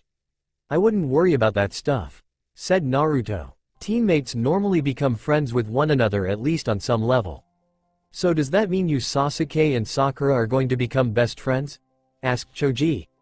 I said on some level, that doesn't mean we will be best friends, said Naruto. Choji looked at Naruto. In truth, he wanted to be friends with the boy badly. But he never was able to see him outside of the academy. And whenever he'd asked to do something in the academy, Naruto would politely decline, saying he can't. For some reason it dawned on Choji at that point to ask his parents when he got home. Ino walked up on the other side of the desk and looked at Naruto. Naruto stared back curiously and noticed her eyes travel towards his swords. Say you any good with those things, or are they just for show? Asked Ino. I mean, it's the first time you've brought them, are they new? Did you just get them? I've had them a while and I think I'm pretty good. Why? Asked Naruto. Just curious, said Ino. Naruto smiled and Ino blushed and walked away. Naruto threw her a curious glance. Team 10, said a Junin walking in. Follow me. Ino, Shikimaru, and Choji got up and followed him. Soon Team 8 instructor came and they left as well. Now it was just Naruto, Sakura, and Sasuke. Sasuke sat near the window quietly staring out it. Sakura was close to him, out of fangirlism and wanting to keep a distance away from Naruto. Naruto just leaned forward on his desk and fell asleep. It took quite some time before their instructor finally arrived. He had silver hair and his forehead protector over his left eye. He talked to them in a lazy tone. Team 7, meet me on the roof, said the Junin. They exited the classroom and walked up to the roof. Their sensei was already waiting for them. Alright, let's introduce ourselves, said the man. My name is Hitaki Kakashi. I don't feel like telling you guys anything else. I have lots of hobbies. Well, that was a waste, we only learned his name. Sakura whispered to her teammates. They nodded in an agreement. Well, you there brooding boy, said Kakashi. My name is Uchiha Sasuke. The only thing I like is my mother, and I pretty much hate everything else. My only hobby is training, and my only dream is to get stronger and kill a certain somebody, said Sasuke. Well, interesting, said Kakashi. Pinky go. Sakura ignored the comment about her hair and introduced herself. My name is Haruno Sakura. She looked over at Sasuke. I don't like bugs, but that doesn't mean I hate Shino or his clan, and my dreams for the future are. She trailed off and looked at Sasuke again. Right, shades go, said Kakashi. My name is Uzumaki Naruto. I like to train, ramen, and sparring with my friend Lee and Guy. I don't really have a hobby except training, and my dream. Naruto trailed off as if thinking, is to make everyone happy and protect this village like the fourth. Kakashi slightly winced at the mention of the fourth, but no one noticed. He looked at Naruto as if deciding whether or not to believe his words. Well, you're all unique and I think if I did test you, you might actually have passed, said Kakashi. Tomorrow meet me at Training Field 7. I want to test your abilities, but it won't be for anything other than my own knowledge. Kakashi disappeared in a poof of smoke, leaving the others to do what they wanted. Well, I'll see you guys tomorrow, said Naruto. Both his teammates just nodded. Sakura walked off to her home. She had a lot to think about. She opened the door and closed it. Mom, I'm home, shouted Sakura down the hall. Her mother came out of the kitchen to greet her. Sakura honey, how was your day? Asked Haruno Maya. Well, Mom, why is Naruto so dangerous? Asked Sakura. Maya looked shocked for a second at her daughter's question. I can't say, why do you ask? Asked Maya. He's on my team, and well, I don't know what to do. I can't exactly ignore him, and it's not like he's mean or anything, I just wanted to know more, said Sakura. Yeah, shouted her inner self. I almost forgot about inner Sakura, my bad. Sakura, said Maya. She sighed. I've never heard of him being mean, but just be careful, you don't have to be scared of him, just watch him. Sakura nodded and went up to her room. Choji looked at his father Shuza. So dad, do you hate Naruto? Asked Choji. Shuza sighed at his son's question. No, I don't hate him, said Shuza. He has no control over what happened to him. Choji raised an eyebrow at this. No, I can't tell you, said Shuza. But Naruto probably thinks I will act like most parents and not let you near him. He's just saving himself the heartache. I'm probably one of a very few who respect him. I see, said Choji. We'll have him over for dinner sometime, him and that Lee kid, said Shuza. Choji instantly brightened up at this. Naruto sat atop the Hokage monument overlooking the village. It was early in the morning and the sun had yet to rise. He waited there calmly waiting for when he would set out to meet his team. He sported a black track jacket over his orange tank top, wearing dark black ninja pants with many pockets. He was leaning forward so his swords remained off the ground. Naruto, shouted out a small figure from behind him. A boy probably around 8 at the time with brown hair ran up to him. Naruto looked over at him and gave a small smile. What is it, Konohamaru? Asked Naruto. Konohamaru shuffled around on both his feet and looked down. It was clear to the blonde that he wanted to ask for something. Do you think you can take me flying again? Asked Konohamaru. Naruto let out a sigh. The boy had caught him some 2 years ago when he was in the forest. The young brown-haired ball of energy was running away from his personal tutor when he saw Naruto fly. Naruto had told him it was a secret and no one could know. Konohamaru had agreed, but only under the condition that Naruto take him into the sky. Naruto had done so, and the boy had been addicted ever since. I'm sorry, but I can't today, said Naruto. The boy looked down at the ground sad and defeated. I'll let you know when I can though. The young lad instantly brightened up at that. Naruto got to his feet and patted Konohamaru on the head. He then jumped off the Hokage monument to head towards the training ground. He landed with a loud crash, creating a small crater. Nobody was up at this time, so he was not worried about being seen. He began to walk away but looked back at the crater. It amazed him to no end how he could fall from heights far greater and still only feel the smallest of tingles when he landed. His body seemed to be built for that sort of thing. He waved to Konohamaru, who was jumping for joy and shouting out to him in excitement. Naruto arrived at the training ground and awaited his teammates. Both of them weren't there yet, so Naruto practiced going through his sword steps. He was there for about an hour before Sasuke and Sakura finally showed up. All three of them waited there. Sasuke looked like he was sleeping. Sakura was trying to scoot closer to him, and Naruto just continued to practice. This continued for about 3 hours before Kakashi finally showed up. Sakura and Sasuke sent him glares for being late. Naruto just expected it. He had never met Kakashi before, but the man was often talked about by Guy as his hip rival. His tardy record was one of the many things that Guy would tell him about. Alright, let's get started, said Team 7 Sensei. Sakura, I want you to spar with me. Show everything you know to me, don't hold back. Sakura got up and nodded at the Junin. Kakashi pulled out his perverted book. She took the Academy Taijutsu stance, and Kakashi began to study her, looking for flaws. Her stance is full of flaws, but not any more than is expected from someone fresh from the academy, thought Kakashi. Sakura ran towards him, throwing kunai as she went. Kakashi lazily caught them and waited for her to get closer. He studied her movements as she threw a punch. He easily caught it. Suddenly he saw Sasuke jump up from behind her. His eyes widened only slightly as he let go of her. He sent a kick at Sasuke only to see it go right through him. He looked over at the tree and saw Sasuke still sitting there.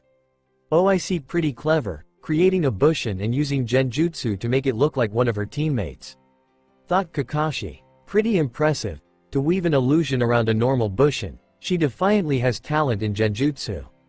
Kakashi decided he had probably already seen all she could really offer.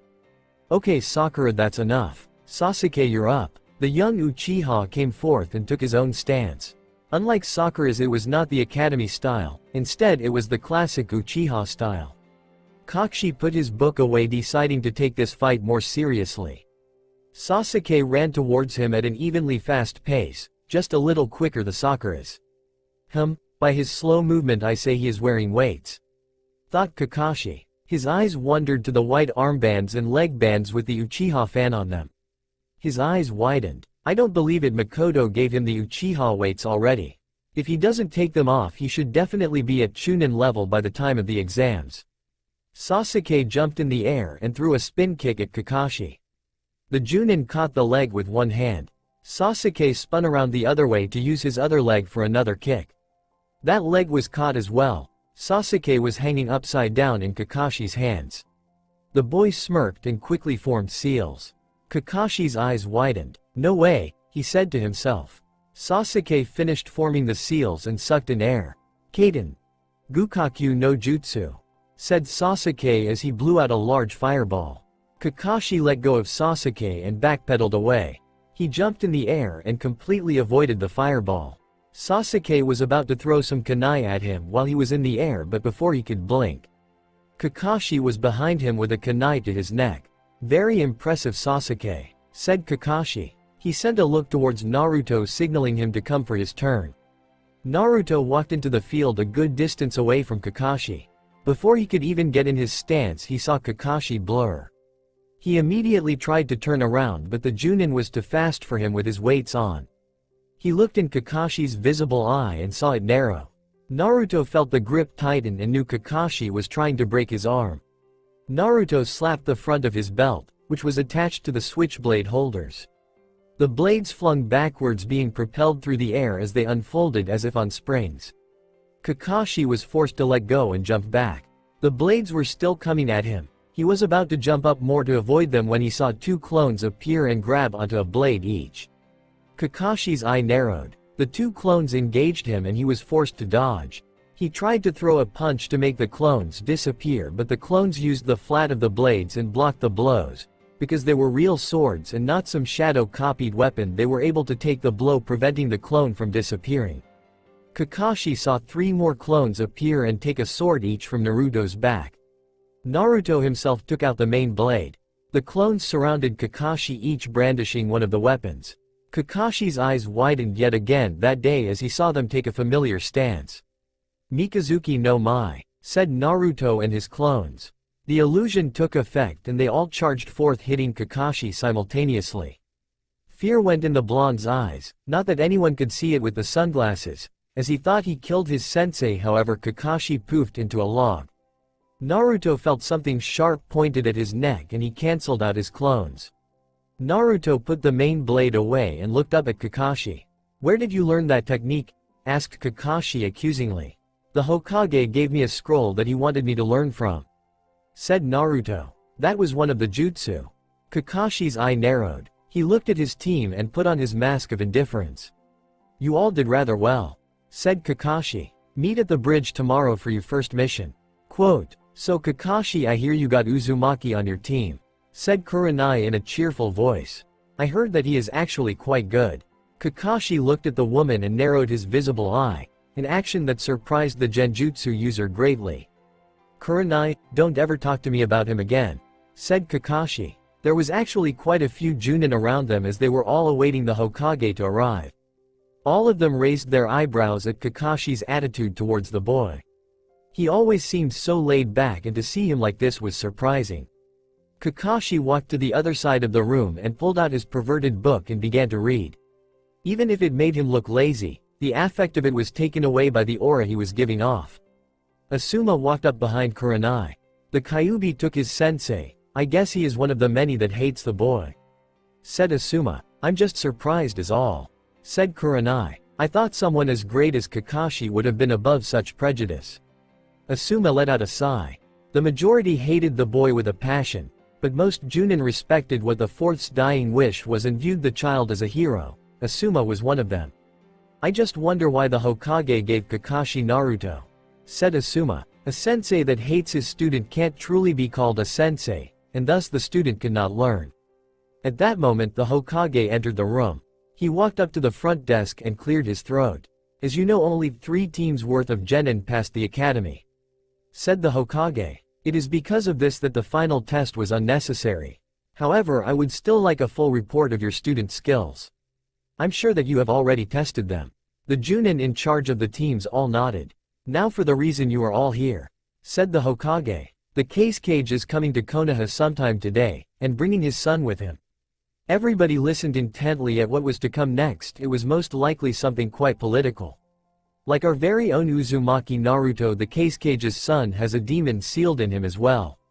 It is because of this that the cage is coming. I am supposed to fix the boy's seal as he has been very unstable and continues to grow as so. Most of the shinobi were shocked at the fact that the Suna had a demon container as well.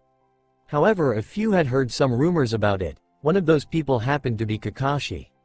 I heard the boy is bloodthirsty, and his demon awakens when he is asleep. Said the copy nen. Yes, that is one of the things I am supposed to fix. Said the Hokage. Now I would like some volunteers to watch the case cage and his son. A few raised a hand for the protection of the case cage. The Junin nodded. Is that all? Asked a Junin in the back. The boy's name is Gaara. You are all to escort him into the forest later tonight so he doesn't hurt anyone. Said the Hokage. You are then to leave the immediate area and leave Gaara to himself.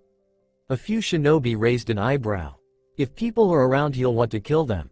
Said the Hokage flatly. They all nodded. Well, you all have the orders. Konohamaru ran through the village at top speed towards the one place he was certain his hero would be. Ichiraku Ramen Stand, was what the sign read as the little boy entered. And sure enough, at the counter next to a tower of ramen bowls was, in the boy's opinion, the single greatest shinobi to ever walk the planet. It was no small secret that the boy worshipped the ground Naruto walked on. Well, at least not to Naruto. To him, Naruto was everything the boy wanted to be. Naruto was the first one not to laugh at his dream to be Hokage. The blonde helped him whenever he didn't understand something and more or less tolerated his presence. It was because of all these reasons the boy was close to the blonde whenever possible. Konohamaru hopped up onto a seat next to the blonde boy. So Naruto, when are you going to take me flying? Asked Konohamaru, acting all serious. Naruto let out a sigh. Tonight, meet me in the forest. Said Naruto. He gave a grin and ruffled the boy's hair. Think of this as payment. Konohamaru gave him a confused look as he began to leave. Wait, what do you mean? Think of what as payment? Shouted out the brown-haired boy. He heard the ramen chef clear his throat and he looked over at him. I'm assuming you will pay for all those. Said the old man, pointing to the huge stack of dishes. Ah crap, whispered Konohamaru. Naruto. Gaara, these people are going to help you. Said the case cage as he sat in the carriage with his son. The boy known as Gaara just stared out at his father with cold eyes. Don't you want it to stop, the voice calling for blood? Gaara did not answer, he just looked out the carriage window as they entered the gates of the new village. They met with the Anbu as they got out of the carriage. That meeting had been very brief as they were rushed to the Hokage's office. Gaara could sense many shinobi placed around them as they walked through the village. All of them were at least Junin. The pair slowly made their way up to through the tower that belonged to the Hokage. They entered through the large doors and on the other side sat an old man in cage robes. He gave a smile to them. Welcome case cage, said the old man. Gaara took a seat beside his father and looked around. There were a few Junin outside watching through the window on guard. Kill, shouted a demonic voice. Kill them all, give me their blood. Gaara shook his head to get rid of the voice as he felt the demon making him excited. The demon always did this. He altered his adrenaline and made him enjoy the thrill of killing. However, Gaara did not delude himself. He liked killing all of the people. It's what they all deserved in his opinion for doing to him what they did. Love thyself and only thyself. That was his motto. He would have killed his father long ago if not for the mon's strength. Give me blood, shouted out the voice in his mind. The old man looked at the boy's seal and sighed. I can fix it, but it will take some time. Said the old man. I shall have everything ready by tomorrow. Your son will have to stay in the forest tonight for his safety and our own. Kill him, sang the demon in his head. Gaara nodded, but everyone could see the insane look in his eyes. He was ready to kill at any moment and would take any chance. They exited the office and walked down the street with his father. He looked around and saw people whispering. Naruto slowly walked out of an alley when he heard some people talking. They were pointing at a boy with red hair who walked beside the case cage. They say he has a demon sealed in him, and he has already killed over 100 people in his village. Said a woman. Filthy monsters, they're all the same. Said another. Naruto looked at the boy with something akin to pity. He's like me, said Naruto to himself. However, it was obvious that unlike Naruto, the boy with red hair had given into his insanity. The Anbu Special Forces deposited Gaara in a deep part forest. Upon arriving, he instantly killed a deer and fed it to his sand. After seeing such a display, the Anbu quickly left the demon container to himself. What are you doing? Shouted out the demon in his mind. Kill those mortal fools before they get away. Father is here, I'll be hurt, said Gaara. Kill, kill, kill, kill, kill, kill. The demon repeated that word in his head long into nightfall. Naruto wore the black hooded cloak that he had the night of the Uchiha massacre. He always wore it to hide who he was when he did something like this. He carried a large wrapped bundle over his shoulder, and his glowing blue eyes were the only visible part of him on his face. He found if anyone saw him like this they would not recognize him. When he walked around normally he had sunglasses that covered his eyes, and he kept his sword in its separate pieces. He walked to the edge of the forest and sure enough there was Konohamaru waiting for him. The little boy was about to say something but Naruto beat him to it. Let's go deeper in the woods, said Naruto. The little boy nodded. They walked for a good few miles or so before they finally stopped. Here will be fine. Konohamaru nodded and watched the boy. Naruto reached over his shoulder and pulled some cloth that was at the back of his cloak over his shoulders. When he moved it, it revealed two rather big holes in the back of the cloak. The younger of the two knew that the older boy's wings would sprout out of the holes on his jacket. Naruto stood there and prepared to summon his wings when he felt it. A massive amount of killing intent directed entirely at the two of them. He turned around to find the source only to see a disfigured shadow standing behind Konohamaru. The shadow raised one large claw-like arm, preparing to strike. Naruto wasted no time and ran to the boy. He brought his large bandaged sword down and blocked the attack. Naruto was more than a little surprised at the strength behind the blow as he was nearly taken off his feet. Konohamaru, run, shouted Naruto. The little boy looked on not knowing what to do, but eventually ran towards the village. Naruto turned his gaze back to the shadowed form. His blade still blocking, what closer inspection revealed to be a demonic-looking arm. Naruto then focused on the face of his opponent and his glowing eyes widened. Half the face was that of a raccoon that appeared to be made out of sand, and the other half was that of the red-headed boy he saw earlier. Inside Naruto's mind a red-headed figure looked out at the scene and smiled to herself. Shukaku, this could work to my benefit, said Kyuubi. The demon stared at the blue field that surrounded her cage, preventing her from doing anything that would affect Naruto in any way. She couldn't even heal him, thus giving a higher risk to her own life ending. She made herself comfortable on the ground and waited. Naruto parried blow after blow holding his sword with one hand while he dug through his kunai pockets with the other hand. Gaara was only attacking with his giant sand hand. Naruto took out an kunai with an exploding tag on it. He threw it directly at Gaara's feet. The demon boy looked down and immediately brought his large arm up to guard himself from the explosion. It blew, sending Gaara back a couple of feet. Give me more control, we will kill him then, shouted out Shukaku. More of the sand wrapped around Gaara and now his whole body resembled that of a raccoon.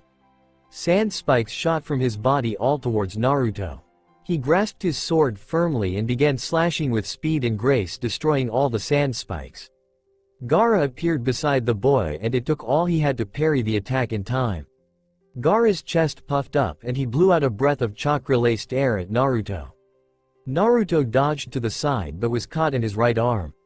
His sleeve was completely torn off, revealing his diamond-shaped gravity seal.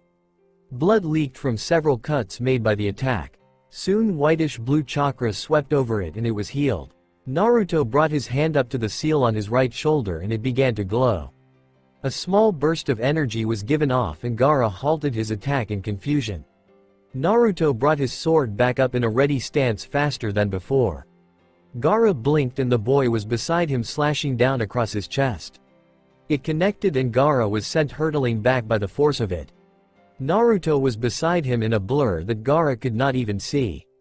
Naruto kicked him in the back, sending him skyward. Gaara flipped in the air and extended his arm towards the black-cloaked person. He fully expected to overpower the man like he did a few times already. However, it appeared that not only his speed had improved but his strength as well.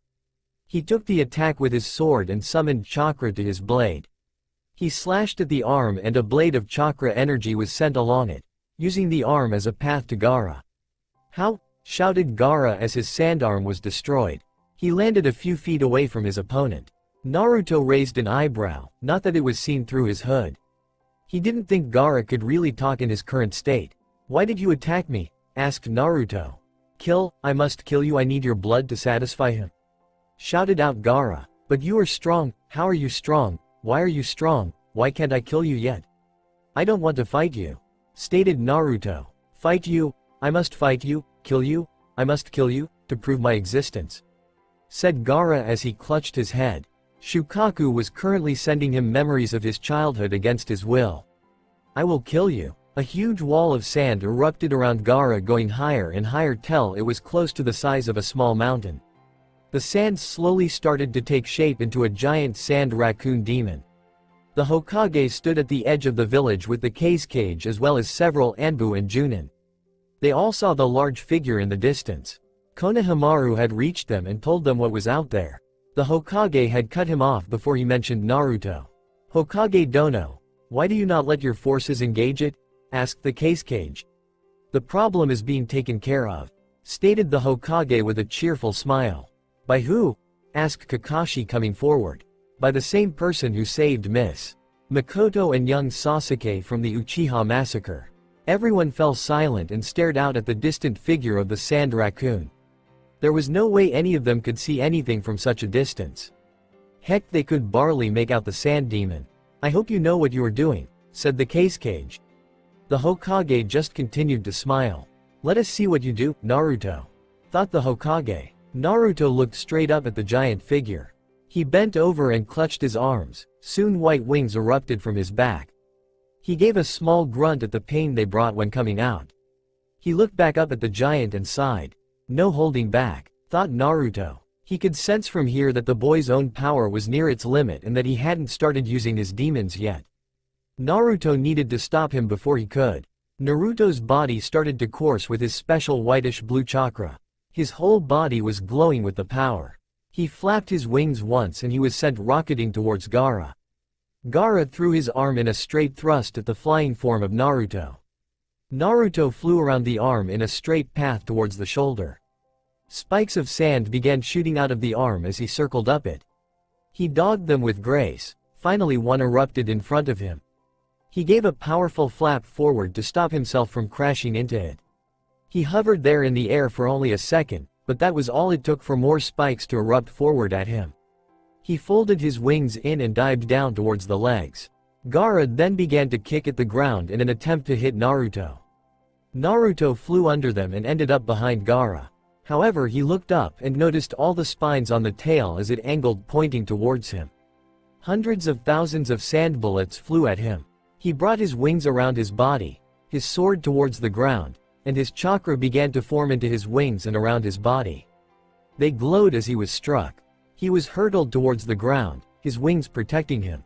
On the other side of the shield that the boy's wings created, Naruto was panting as his chakra and wings shielded him. Crap, was all he thought as the bullets rained down upon him. In Naruto's mind, the Kyuubi sat smirking as she observed the boy's field around her cage begin to fade. This was her chance and she knew it. She looked out at the boy and said the words that she didn't even know he could hear. And for the might of her she wished he hadn't. Pathetic just like the rest. She whispered. Naruto laid there panting heavily as the sand continued to rain on him. His eyes felt so heavy and he knew he was draining all of his chakra. His eyes slowly began to close until he heard it. It was a whisper from the dark demon that plagued his mind. With it, it carried all her evil intentions and thoughts. Pathetic just like the rest. Naruto's eyes snapped completely open and he felt all his strength returning to him. Kyuubi stood on the other side of the cage shocked as it began to glow with the same white chakra field it always did. No, she shouted. This can't be, he couldn't have heard me. Where is all this power coming from? His body surged with his chakra and he pushed his wings outward.